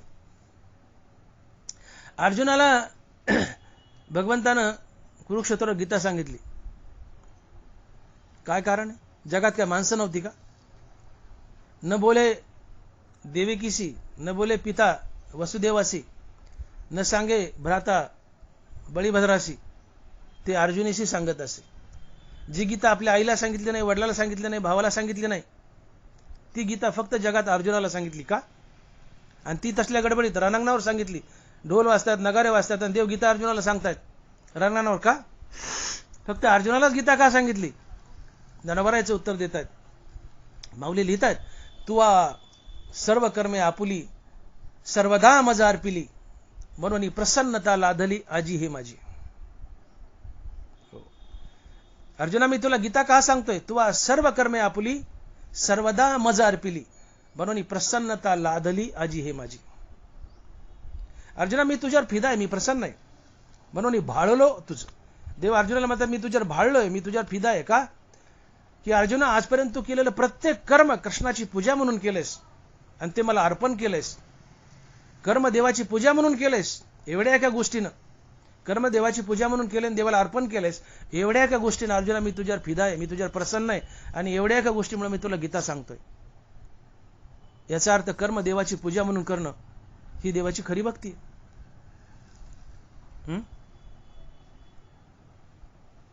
पण कर्मे इशू भजावा हा जो ज्ञानोबारायचा हट्ट आहे, तेव्हा कर्मे इशू भजावा हे जे बोलिलो. देह वाचा मानसे विहित निपजे जे जैसे, ते एक ईश्वर उद्देशे कीजे मनितले.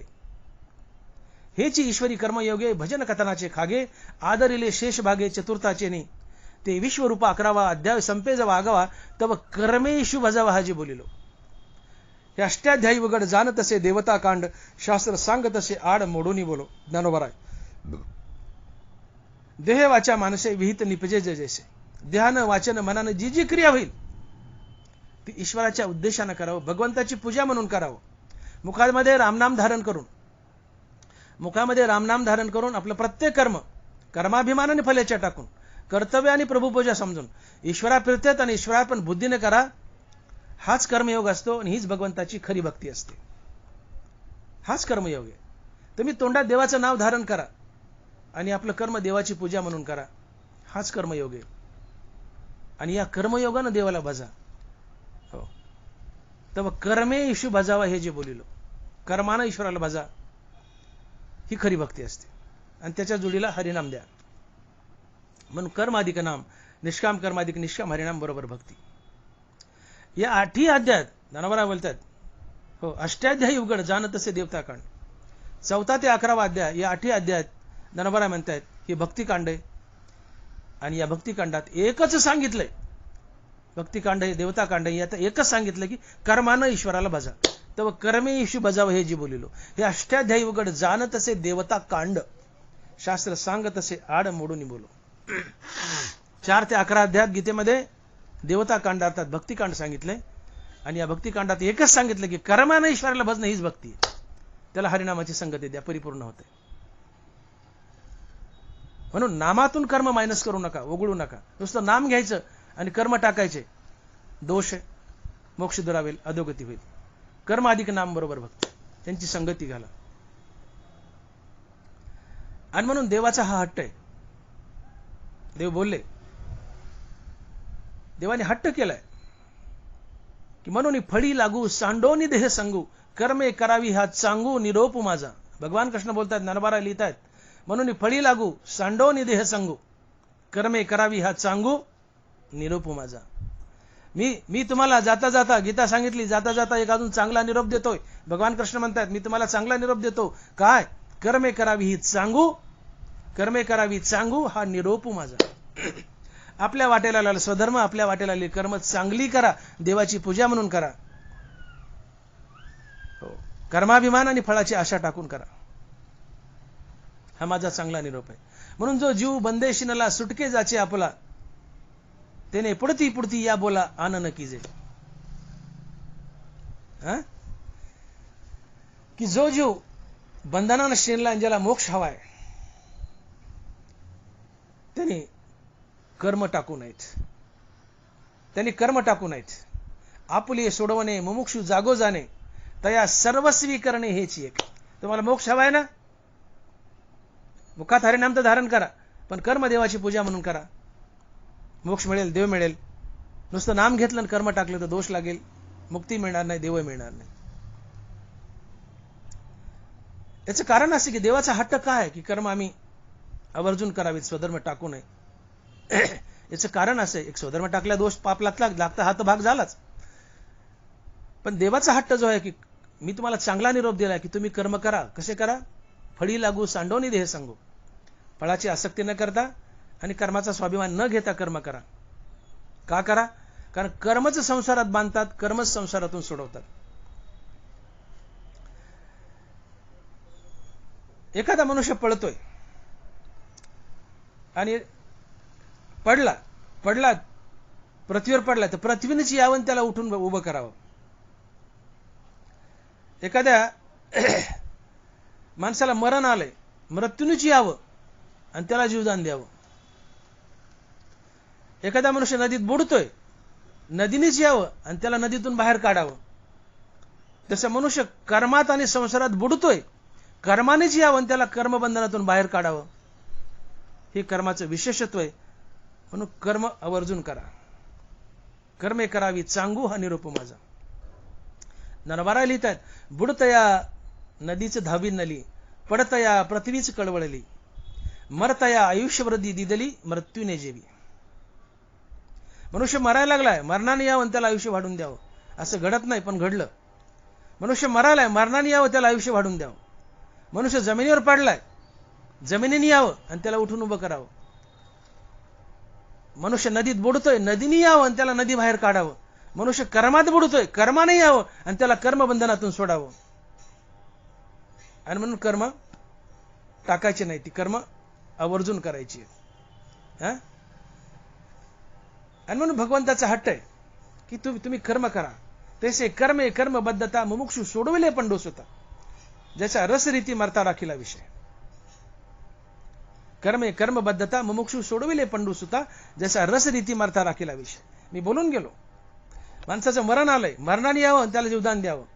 मनुष्य जमिनीवर पडलाय, पृथ्वीवर पडलाय, पृथ्वीने यावं उठून उभं करावं. मनुष्य नदीत बुडतोय, नदीने यावं त्याला नदीच्या बाहेर काढावं. तसं मनुष्य कर्मात बुडतोय, कर्माने यावं त्याला कर्मबंधनातून बाहेर काढावं. तैसे कर्मे कर्मबद्धता मुमुक्षु सोडविले पंडूस होता, जसा रसरीती मरता राखीला विषय. कर्मच बंधनात बांधतात, कर्मच बंधनातून सोडतात. हो, कर्म टाकू नका. माणसाला जर साप चावला तर आम्ही डॉक्टर लोक काय करतो? त्याला सलाईन लावतो आणि त्या सलाईनच्या बाटलीमध्ये सापाचंच विष टाकतो. थोडंसं मॉडिफाईड स्वरूपातलं असतं, प्युअर विष नसते, मॉडिफाईड स्वरूपातलं असतं, ज्याला आम्ही स्नेक व्हेनम म्हणतो. सापाचंच विष पण मॉडिफाईड स्वरूपातलं, बदललेल्या स्वरूपातलं. इथं काय केलंय? साप चावलेल्या पेशंटला आम्ही सापाचंच विष दिलंय आणि सापाचं विष उतरवलंय. तैसे कर्मे कर्मबद्धता मुमुक्षु सोडवले पंडूस होता, जसा रसरीती मरता राखीला विषय. माणसाला सापाचं विष भिनलंय, सापाच्या विषानेच आम्ही सापाचं विष उतरवलंय. तसं कर्माने माणसाला बांधलंय, तर कर्मानेच कर्मबंधनातून सोडायचं. ही कर्माची युक्ती. कर्म जर निष्काम भावनेने केले तर. आणि म्हणून कर्तत्वाचा मधू आणि फळभोगाचा आस्वादू, या दोहीचा नाव बंधू कर्माचा की. हे कर्म मी केलंय आणि याचं फळ मला मिळावं ही भावना मनात ठेवली की कर्म तुम्हाला बांधतं. पण हे कर्म मी केलं नाही, याचं फळही मला मिळू नये अशी भावना ठेवून कर्म केलं की ते भगवंताला अर्पण होतं. हो, भगवत रूप भाविता भूते ब्रह्मार्पण ते होय कर्म. हे कर्म मी करता आचरणीय अर्थ. मी कर्म करतोय हा अहंकार घेऊ नका आणि कर्माचं फळ मलाच मिळावं ही फळाची आसक्ती ठेवू नका. जसा एक बाप असतो, मुलीला जन्म देतो, लहानाची मोठी करतो आणि नवऱ्या मुलाची हवाली करतो. बापाने काय केलंय? मुलगी लहानाची मोठी केली, कर्तव्य म्हणून कर्म केले. मोठी झाली तिचा मला भोग घेता यावा ही फळाची आशाही ठेवली नाही. लहानाची मोठी केली, कर्तृत्व अभिमान घेतला नाही. तिचा मला भोग घेता यावा ही भावना ठेवली नाही. मग लहानाची मोठी केली आणि नवऱ्या मुलाची हवाली केली. तसं हे कर्म मी करतोय, कर्माभिमान घेऊ नका आणि याचं फळ मला मिळावं ही फलासक्ती ठेवू नका. ते कर्म भगवंताला जात. मी कर्म करता येते सांडून या निज चित्ते, भगवत रूप भाविता भूते ब्रह्मार्पण तेथे होय कर्म. नाथ महाराज, मी कर्म करतोय आणि याचं फळ मला मिळावं ही भावना ठेवू नका. आणि ज्याच्यासाठी कर्म करता त्याला देव समजा, ते कर्म देवाला अर्पण होतं. कर्माला हरिनामाची संगती द्या, ते कर्म देवाला अर्पण होतं. म्हणून कर्म आवर्जून करा, पण कर्माचा अभिमान घेऊ नका, फलासक्ती घेऊ नका. कर्म देवाला अर्पण होतं, ते तुम्हाला संसारात बांधत नाही. ही कर्म करण्याची युक्ती आहे. या युक्तीने कर्म केले तर कर्मच संसार बंधनातून सोडतात. आणि म्हणून फळी लागी सांडोनी देह सांगू, म्हणून फळी लागू सांडोनी देह सांगू, कर्मे करावी सांगू निरोप माझा. कर्तृत्वाचा अभिमान घेऊ नका, फळाची आशा ठेवू नका. याला म्हणतात कर्मे करावी सांगू.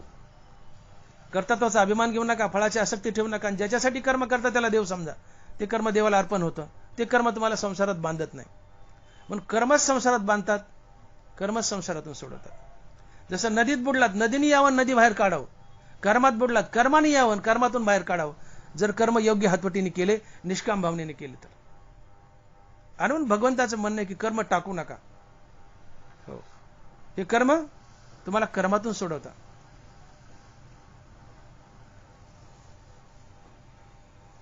कर्म टाकू नका, उलट कर्म भगवंताची पूजा म्हणून करा. आपल्या प्रत्येक क्रियेचा संबंध भगवंताशी जोडा. हाताचे करणे का पायाचे चालणे, ते होय मज करणे ऐसे करी. इकडचा तांब्या इकडे करायचा असेल तर देवाच्या पूजेच्या प्रित्यर्थ करा.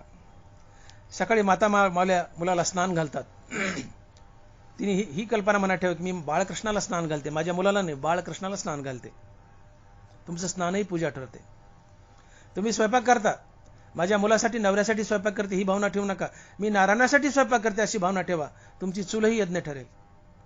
तुम्ही समोरच्या माणसाला पसाभर दान करतायत, भिकारी दारात आले दान करतायत, मी प्रत्यक्ष नारायणाला पांडुरंगाला दान करते ही भावना ठेवा. मी डॉक्टर आहे, पेशंट तपासतो. मी डॉक्टर भागवत मोठे नेत्रतज्ञ बीड, मी पेशंट तपासतोय. मी ही भावना ठेवावी की माझ्याकडे आलेला पेशंट हा प्रत्यक्ष पांडुरंग आहे. मी ऑपरेशन करतोय, मी माणसाचं नाही, मी पांडुरंगाचं ऑपरेशन करतोय ही भावना असावी. माझं पेशंट तपासणंही देवाची पूजा ठरेल. शेतकरी बैलाला वैरणकाडी करतात, त्यांनी मनात ही भावना ठेवावी मी पांडुरंगाला वैरणकाडी करतोय. दुकानदाराकडे गिरायक आलं, त्यांनी ही भावना ठेवावी माझ्याकडे प्रत्यक्ष कृष्ण परमात्मा आलाय. ऑफिसमध्ये एखादा मनुष्य आला, त्या कर्मचाऱ्यांनी ही भावना ठेवावी माझ्याकडे प्रत्यक्ष कृष्ण परमात्मा आलाय. आपल्या प्रत्येक क्रियेचा संबंध भगवंताशी जोडा, ते कर्म पूजा ठरतं, भगवंताला अर्पण होतं. त्या कर्माला हरिनामाची संगती द्या.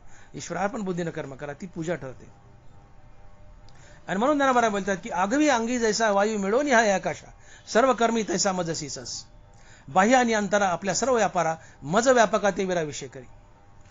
वायू आणि पोकळी याचं जसं अतूट नातं असतं. वायू म्हणलं की पोकळी, पोकळी म्हणलं की वायू शिरला, पोकळी म्हणलं की वायू शिरला.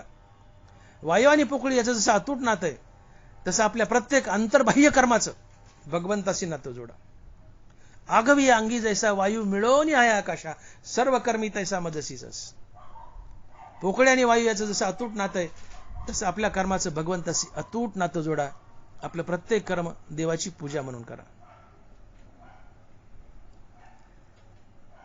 सकाळी आम्ही 10-20 मिनिटाची देवाची पूजा करतो, 4-2 झेंडूचे फुलं देवाला वाहतो. जरूर व्हा, ती पूजा तर चालूच ठेवा, ती पूजा तर चालूच ठेवा. पण गीतारूपी ईश्वराचं पोट फार मोठं आहे, फार वाढ आहे. 2-4 झेंडूच्या फुलानं भरत नाही. गीतारूपी ईश्वराला, भगवान कृष्णाला तुमच्या स्वकर्माची फुलं हवी आहेत. झेंडूची फुलं तर जरूर व्हा, ते तर चालूच ठेवा, पण एवढ्याने त्याचं पोट भरत नाही. तुमची स्वकर्माची फुलं भगवंताला अर्पण करा. म्हणून आपलं प्रत्येक कर्म देवाची पूजा होईल असं कर्म करा आणि स्वकर्माची सुंदर पवित्र फुलं देवाला अर्पण करा. तया सर्वात्मका ईश्वरा स्वकर्म कुसुमाची वीरा, पूजा केली होय तया सर्वात्मका ईश्वरा स्वकर्म कुसुमाची वीरा पूजा केली होय अपारा तोषाला. म्हणून ये पूजे रिजलेने आत्मराजे वैराग्य सिद्धी देजे पसायताया. स्वकर्माचे चोखाळी मज पूजा करुणी भली तेने प्रसादी आकळी ज्ञाननिष्ठेते. स्वकर्माचे एवढं चोख करा की ते भगवंताचं पूजा ठरेल. स्वकर्माचे चोखाळी मज पूजा करुणी भली. देवाला झेंडूच्या फुलाची पूजा तर ठीक आहे, पाहिजे होती आपली ते असू द्या, पण एवढ्यावर भागत नाही. तुमचं कर्मच देवाची पूजा म्हणून करा आणि कर्माची सुंदर पवित्र फुलं भगवंताला अर्पण करा. या कर्माच्या पूजेने देव संतुष्ट होतो आणि त्याच्या बदल्यात तुम्हाला वैराग्य बहाल करतो आणि या वैराग्याने देव भेटतो. ते हे विषय वैराग्य जे आत्मलाभाचे भाग्य येणे ब्रह्मानंदा योग्य जीव होते. स्वकर्माच्या सुंदर पूजेने देव प्रसन्न होतो, त्या बदल्यात वैराग्य देतो आणि वैराग्याने देव भेटतो. पुढे श्रीगुरु भेटतो, आत्मज्ञाने भेटतं, तुम्ही मुक्त होता. म्हणून कर्म टाकू नका. कर्म अधिक नाम बरोबर भक्ती. निष्काम कर्म अधिक निष्काम नाम बरोबर भक्ती. नरबरा म्हणतात की जे वेळी सूर्य न उदिजे तया राती किर म्हणिजे ती माझी भक्तीवन जे जे कीजे ते महापापाचे नव्हे. उभी नीट आहे का? जे वेळी सूर्य न उदिजे तया राती किर म्हणिजे ती माझी भक्तीवन जे जे कीजे ते महापापाचे नव्हे. जेव्हा सूर्य उगला नाही म्हणजे रात्रच, तसं माझ्या भक्तीशिवाय जे कराल ते महापापच. गंमत मोठी आहे का? माझी भक्ती सोडून जे कराल ते महापापच. मग ढोबळमानाने भक्तीची व्याख्या काय करतो आम्ही की तोंडाने देवाचं नाम घेणं अर्थात राम नाम घेणं ही भक्ती आहे. मग तुम्ही रामनाम घेतलं ही भक्ती आहे. मग रामनाम घेण्याचं सोडून इतर काही केलं तर ते महापाप आहे. माझी भक्तीनं जे जे कीजे ते महापापाचे नव्हे. मग रामनाम घेणं एवढंच जर भक्ती असेल तर रामनाम सोडून इतर काही केलं तर ते महापाप आहे. शेती केली महापाप आहे, नोकरी केली महापाप आहे, उद्योगधंदा केला महापाप आहे. म्हणजे सगळं सोडून द्यावं लागेल. शेती उद्योगधंदा नोकरी सोडली तर जग चालेल का?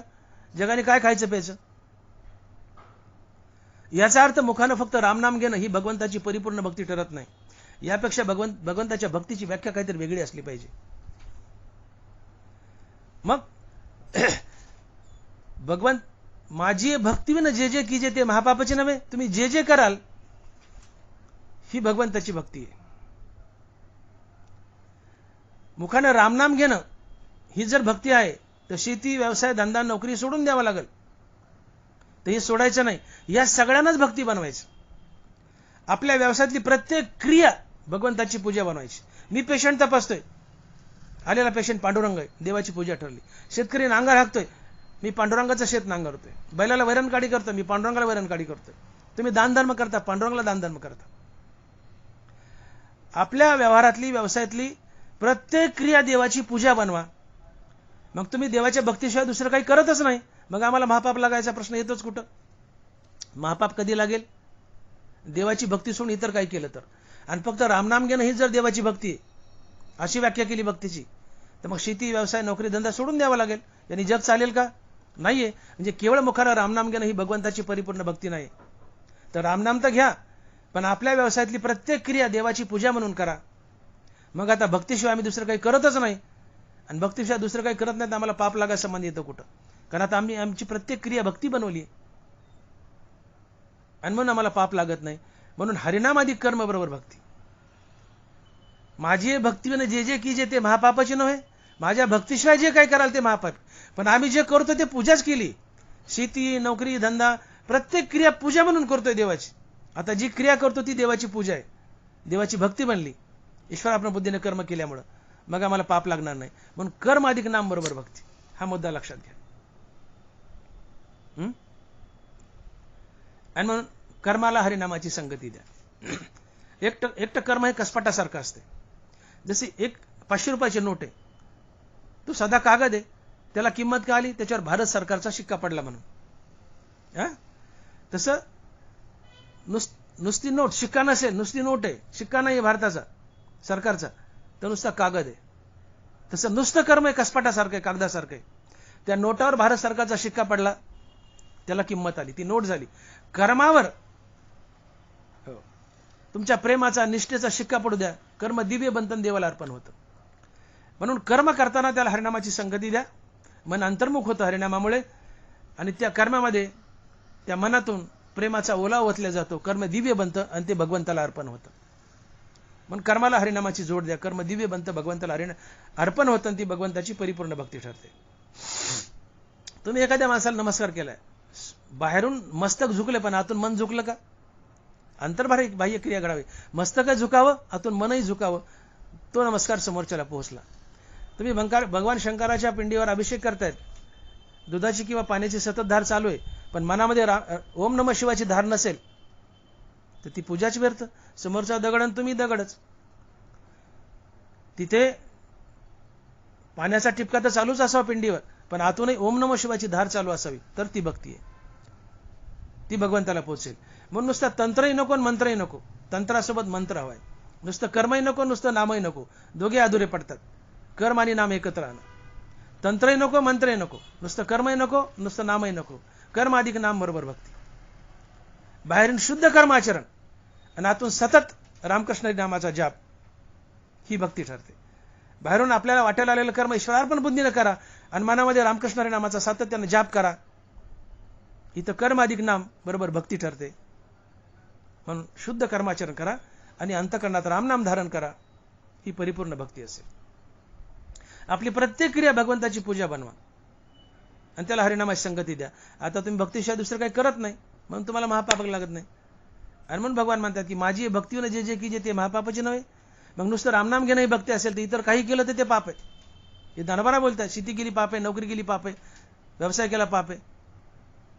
कारण माझी भक्तीने जे जे की जे ते महापापाची नव्हे. रामनाम घेणं जर भक्ती असेल तर इतर काही केलं तर महापाप आहे. मग सोडून द्यावं लागेल. सोडायची गरज नाही, जगराठी चालणार नाही. या सगळ्यालाच भक्ती बनव ना. आपली नोकरी, व्यापार, व्यवसाय या सगळ्याला भक्ती बनवा आणि त्याला हरिनामाची संगती द्या. आता तुम्ही भक्तीशिवाय काही करतच नाही, मग तुम्हाला पाप कसं लागेल? आपली नोकरी, आपली शेती या सगळ्यांनाच भक्ती बनवलंय. तुम्ही भक्तीशिवाय काही करतच नाहीत, मग तुम्हाला महापाप लागणार नाही. आणि मग भक्तीची परिपूर्ण व्याख्या ठरते निष्काम कर्म अधिक निष्काम हरिनाम बरोबर भक्ती. आणि म्हणून साधं झेंडूचं फुल जर भगवंताला व्हायचं असेल तर भगवंत निश्चिम भाव उल्हासानं मागतायत. झेंडूचं फुल व्हायचं असेल तर ते निश्चिम भाव उल्हासानं मागतायत. तर तुमच्या स्वकर्माची फुलं भगवंत निश्चिम भाव उल्हासानं मागणार नाही तर काय करतील? झेंडूचं फुल झेंडूचं फुल निस्सिम भाव उल्हासानं मला अर्पण करा म्हणतात. आता निस्सिम भाव उल्हास आहे, मज अर्पाव्याचे निमित्त आहे. फळ एक आवडे तैसे भलत्याचे हो. आता निस्सिम भाव उल्हास आहे. कोणतेही फळ मला अर्पण करा, पण निस्सिम भाव उल्हासानं करा.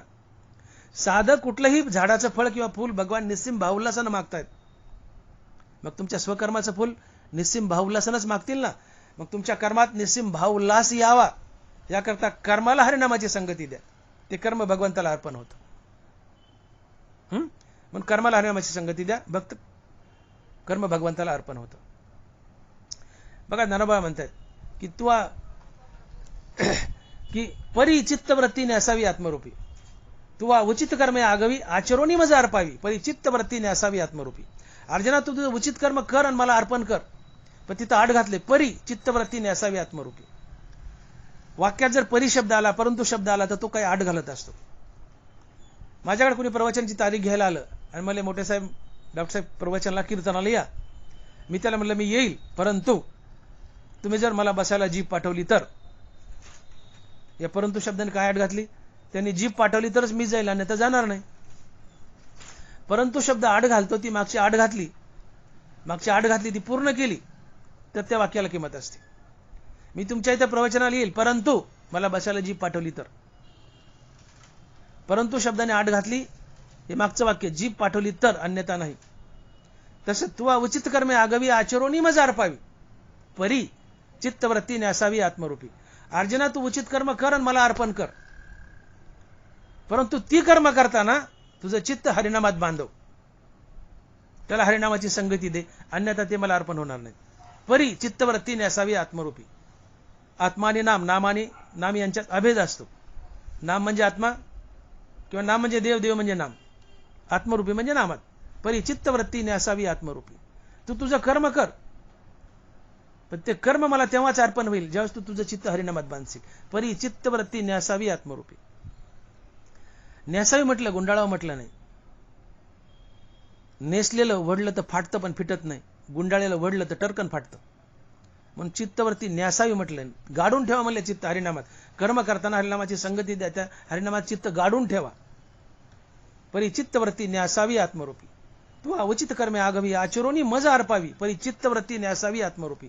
अर्जुना, तू उचित कर्म कर, ते मला अर्पण कर, पण ते करताना तुझं चित्त हरिनामात गाडून ठेव. या परी शब्दाने सांगितलंय. तू अवचित कर्मे आगवी आचरोनी मज अर्पावी, परी तू करशील, मला अर्पण करशील, पण ते तेव्हाच अर्पण होतील. कधी? परी चित्तवृत्ती न्यासावी आत्मरूपी. तू चित्त हरिनामात बांधलंस तर, अर्थात कर्माला हरिनामाची संगती दिली तर. अर्थात कर्म ईश्वर आपण बुद्धीने करा, त्याला हरिनामाची संगती द्या, ते भगवंताला अर्पण होतं. कर्मात गोडी असते, कर्मात आनंद असतो. कर्मानं भगवंत ऋणी होतो. जया जे विहित ते ईश्वराचे मनोगत, म्हणून केली अनिभ्रांत सापडेची तो. देवाने शपथ खाऊन सांगितली, तुम्हाला विहित कर्म जी तुमच्या वाटेला आली ती करा, मी नक्की सापडेल. जया जे विहित ते ईश्वराचे मनोगत, म्हणून केली अनिभ्रांत सापडेची तो. तुमच्या वाटेला जो स्वधर्म आला, जे विहित कर्म आले ते करा भगवंताची पूजा म्हणून. मी शपथ खाऊन सांगतो, मी तुम्हाला भेटेल. जया जे विहित ते ईश्वराचे मनोगत, म्हणून केली अनिभ्रांत सापडेची तो. निभ्रांत मी नक्की सापडेल. फक्त काय करा? तुमच्या वाटेला आलेलं स्वधर्म विहित कर्म देवाची पूजा म्हणून करा, त्याला हरिनामाची संगती द्या, मी नक्की तुम्हाला भेटेल. देवाने शपथ खाऊन सांगितले. म्हणून स्वधर्म टाकू नका. स्वधर्मात आनंद आहे. हो, तुका म्हणे चवी आले जे का मिश्रित विठ्ठले. प्रत्येक कर्माला हरिनामाची संगती द्या, त्यामुळे ते कर्म रुचकर बनतं, चवदार बनतं, आणि त्याला एक गोडी येते. त्याला वर्ग जय म्हणतात. कर्माचा कंटाळा येत नाही. जे माणसं कर्माला कंटाळतात ते हरिनामाला त्या कर्माला हरिनामाची संगती देत नाहीत, म्हणून कंटाळतात. तुम्ही कर्माला हरिनामाची संगती द्या, त्या कर्माला एक विशिष्ट चव येते, आणि ते कर्म करण्यात आनंद द्विगुणित होतो. आणि म्हणून तुकोबारा बोलतात की तुका म्हणे चवी आले जे का मिश्रित विठ्ठले. कर्माला हरिनामाची संगती द्या, ते देवाला अर्पण तर होतच, पण ते कर्म तुम्हाला आनंद देऊन जातं. जशी भाजीमध्ये चांगला मसाला टाकला चवदार लागते, कर्मामध्ये हरिनामाचा मसाला घातला, ते हरिनाम घ्यायला गोड वाटतं, आनंद देतं. तुका म्हणे चवी आले जे का मिश्रित विठ्ठले. आणि म्हणून आपलं कर्म करताना त्या कर्माला हरिनामाची संगती द्या, ते कर्म भगवंताला अर्पण होतं. नरवास म्हणतात की नामीची अक्षरे तिनी, आदी मध्य निदानी, प्रयोजय पैस्थानी हेच तिनी. कर्माच्या आधी ओम म्हणा, मध्यंतरी तत् म्हणा, शेवटी सत म्हणा, कर्म भगवंताला अर्पण होतं. आता देवाला विष्णू सहस्रनामाला 1000 नाव आले देवाला, तुम्ही रामकृष्णारी म्हणलं तरी चालतं, राहिलं ओम तत्सत. अर्थात कोणतंही कर्म करताना रामकृष्णारी नामाचा जाप करा, ते भगवंताला अर्पण होतं. आणि म्हणून आपलं कर्म आणि हरिनाम यांची संगती घाला, कर्म भगवंताला परिपूर्णतेने अर्पण होईल. आणि म्हणून सुरुवातीला मी जे विषय मांडला की ज्ञानोबराय म्हणतायत की कर्म त्याग करिता पावे अधोगती, भोगिता ही मुक्ती पावी जना. ज्ञानोबराय म्हणतायत तुम्ही मुक्तीच्या प्राप्तीसाठी निघालात, तुम्हाला मुक्ती हवी, परंतु तुम्ही तुमच्या वाट्याला आलेलं कर्म टाकलं, स्वधर्म टाकला. तुम्ही नुसतं रामनाम घेताय आणि आपल्या वाट्याला आलेला स्वधर्म टाकला, तर हा दोष आहे. या दोषाने तुमची अधोगती होईल, तुम्हाला मुक्ती दुरावेल. कर्मत्याग करिता पावे अधोगती, भोगिता ही मुक्ती पावी जना. स्वधर्म साकोडू देखून केला कडू, तरी मोक्ष सुरवड अंतरला की. स्वधर्म आचरण्यास कठीण आहे, स्वधर्म करताना कष्ट पडतायत, म्हणून तो टाकूनच द्यायचा, हा तामस त्याग आहे. त्याग हा सात्विक असावा. कर्म करून कर्माचं फळ टाका, हा सात्विक त्याग आहे. आणि या सात्विक त्यागाना देव भेटतो. तो हा त्याग तरुवरू मोक्ष फळा येतोरू, तो हा त्याग तरुवरू मोक्ष फळा येतोरू. कर्म करून कर्माचं फळ टाका, हा सात्विक त्याग आहे. सात्विक त्यागाना देव भेटतो. तो हा त्याग तरुवरू मोक्ष फळा येतोरू. आणि कर्माचा कंटाळा येतो म्हणून कर्मच टाकायचे, हा तामस त्याग आहे, राजस त्याग आहे, हा दोष आहे, हे पाप आहे. म्हणून समाजात आज कितीतरी माणसं आहेत की नुसतं रामनाम घेत आहेत आणि भगवे कपडे घालून फिरतायत. तुकोबाराय म्हणले भगवे तरी श्वान सहज तो वेश त्याचा. केवळ वस्त्र बदलणे म्हणजे संन्यास नव्हे. हो, तांदळाची खिचडी खाण्याच्या ऐवजी साबुदाण्याची खिचडी खाल्ली म्हणजे उपवास नव्हे. अन्न बदलणं म्हणजे उपवास नव्हे. वस्त्र बदलणं म्हणजे संन्यास नव्हे. उपवास म्हणजे काय? उप म्हणजे जवळ, वास म्हणजे बसून राहणे. नामस्मरणाच्या रूपानं दिवसभर देवाच्या जवळ बसून राहणे म्हणजे उपवास. उपवासी तर राहा, पण नामस्मरण दिवसभर घ्या, नामस्मरणाच्या रूपाने देवाजवळ दिवसभर बसून राहा, हा उपवास असतो. म्हणून अन्न बदलणं म्हणजे उपवास नव्हे, तसं वस्त्र बदलणं म्हणजे संन्यास नव्हे. भगवे तरी श्वान सहज तो वेश त्याचा. गेली याची सेन करी न पवता चाडण धरी, जो सुनशोळ अंतरी मेरू जैसा, आणि मी माझ्या आईशी आठवण विसरले जायचे अंतकरण, पार्थ तो संन्यासी जाण निरंतर. जो मनानं निरीच्छ आहे, जो मी आणि माझं विसरलाय, अहंकाराचा त्याग केलाय, तो संन्यासी असतो. केवळ भगवे कपडे घालून फिरणं म्हणजे संन्यास नव्हे. म्हणून ज्याने त्याने आपलं आत्मपरीक्षण करावं. भगवे तरी शान सहज तो वेश त्याच्या, कुत्र भगवे म्हणते संन्यासी असतं का? पण तुम्ही रामनाम घेताय पण कर्माचा त्याग केलाय, तुम्हाला वैराग्याची प्राप्ती नाही, आत्मज्ञानाची प्राप्ती नाही. आणि तुम्ही रामनाम घेताय पण वैराग्याची आत्मज्ञानाची प्राप्ती नाही, त्याच्या आधी जर कर्म टाकलं तर तो दोष आहे, तो पाप आहे. तुकोबराय म्हणतात तो लंड आहे, पापी, त्याला मोक्ष दुरावेल. ज्ञानोबा तेच म्हणतात की कर्म त्याग करिता पावे अधोगती, भोगिता ही मुक्ती पावी जना. आणि म्हणून आम्हाला शहाणा होण्याची गरज आहे. आम्ही कीर्तन करतोय, प्रवचन करतोय, परमार्थाला लागलोय, पण आम्ही कर्माचा त्याग केलाय, स्वधर्म पाळत नाहीत. ज्ञानेश्वर उघडून बघा स्वधर्म म्हणजे काय. माझा वेळ संपत आलाय. तुम्ही स्वधर्माचं पालन करा. आपल्या वाटेला आलेलं कर्म देवाची पूजा म्हणून करा. ज्या व्यवसायात उभे आहात तोच तुमचा स्वधर्म आहे, आणि त्याला रामनामाची संगती द्या. स्वधर्माला रामनामाची संगती द्या, ही परिपूर्ण भक्ती आहे. आणि स्वधर्म टाकून नुसतं रामनाम घेतलं तर नुसतं रामनाम घेत आहेत, पण विवेक वैराग्याची प्राप्ती नाही, आत्मज्ञानाची प्राप्ती नाही. आणि आत्मज्ञानाच्या आणि वैराग्याच्या प्राप्तीच्या आधी स्वधर्म टाकला तर हा दोष आहे, आणि अधोगती होईल, मुक्ती दुरावेल. आणि मग ज्ञानोबा म्हणतात की कर्म त्याग करिता पावे अधोगती, भोगिता ही मुक्ती पावी जेना. आणि मग पुढच्या चरणात ज्ञानोबा म्हणतात की तुम्ही कर्मही करतात आणि देवाचं नावही घेतात. ते कर्म करताना मी हे कर्म करेल ते टाकेल हा अट्टास करू नका. या अभंगाच्या दुसऱ्या चरणात, सांडणे मांडणे दोन्ही त्यागणे, प्राचीना वर्तने निर्विकल्पे. मी हे कर्म करील ते कर्म टाकेल असं नको. वर्णानुसार किंवा ज्या व्यवसायात उभा आहेत त्यानुसार जे कर्म वाटेला आलं ते करा. मी हे धरीन, हे सोडीन, हे टाकेन अशी सोडधोड करू नका. सांडणे मांडणे या दोन्ही त्यागणे, मी हे करील हे सोडील असं करू नका. जे वाटेला आलंय वर्णानुसार ते करा, किंवा ज्या सध्या धंद्यात उभा आहेत ते करा. हे करील हे टाकील असं करू नका. आणि प्रारब्धानं जे नशिबात आले ते भोगत राहा. प्राचीना वर्तने निर्विकल्पे. आणि हे सगळं करत असताना, हे सुखदुःख भोगत असताना अहंकार घेऊ नका. हे तिसऱ्या चरणात महाराज म्हणतात. आणि महाराज लिहितात की सुख दुःख भोग या दोन्ही भोगिता न धरीजे अहंता सर्वत्र. सुखदुःख भोगताना मनात अहंकार धरू नका. निरांकार भावनेने सुखदुःख भोगा. नशिबात असेल ते भोगा. हे कर्म करेल हे टाकेल असं करू नका. जे वाटेला आलंय कर्म ते करा. आणि शेवटी ज्ञानोबा म्हणतात की देह जीव शिव सर्वासही साक्षी, ज्ञानदेव लक्षी परब्रह्म. जीव, देह, जीव आणि शिव या सर्वांकडं हे सर्व मिळून एक परब्रह्मच आहे. देह जीव शिव या सर्वासही साक्षी, या सर्वाला साक्षी परब्रह्म आहे. अर्थात देह जीव शिव हे परब्रह्मच आहे. आणि या परब्रह्माची प्राप्ती हे माझं लक्ष आहे. अर्थात तुम्ही निष्काम हरिनाम घ्या आणि निष्काम कर्मयोग करा. या दोन्ही गोष्टीमुळे तुम्हाला परब्रह्माची प्राप्ती होईल. आणि मग ज्ञानोबा म्हणतात की देह जीव शिव सर्वासही साक्षी, ज्ञानदेव लक्षी परब्रह्म. विठोबा रखुमाई, जय जय विठोबा रखुमाई, विठोबा रखुमाई, जय जय विठोबा रखुमाई. यथामती आपण अभंगाचा भावार्थ पाहिलाय. यातून आपण सर्वांनी एकच संदेश घ्यावा की आम्ही भक्तीला लागलोय, पण भक्तीला लागल्यानंतर आम्ही निष्काम कर्मयोगही करावा, स्वधर्म पाळावा आणि त्याच्या संगतीला हरिनाम घ्यावं. ही परिपूर्ण भक्ती आहे. देव लवकर भेटेल, मोक्षही भेटेल. पण तो नुसतं रामनाम घेतलं आणि स्वधर्म त्यागला तर हा दोष आहे. रामनाम घेतायत पण तुम्हाला वैराग्याची प्राप्ती नाही, आत्मज्ञानाची ओळख नाही. आणि वैराग्य प्राप्तीच्या आधी आणि आत्मज्ञानाच्या प्राप्तीच्या आधी जर स्वधर्म टाकला तर हा दोष आहे. याने तुमची अधोगती होते आणि तुम्हाला मोक्ष दुरावतो. आणि मग ज्ञानोबा म्हणतायत की कर्म त्याग करिता पावे अधोगती, भोगिता ही मुक्ती पावी जेना. म्हणून निष्काम कर्म आणि निष्काम हरिनाम यांची संगती घाला. ही परिपूर्ण भक्ती होते. देव तुम्हाला भेटेल.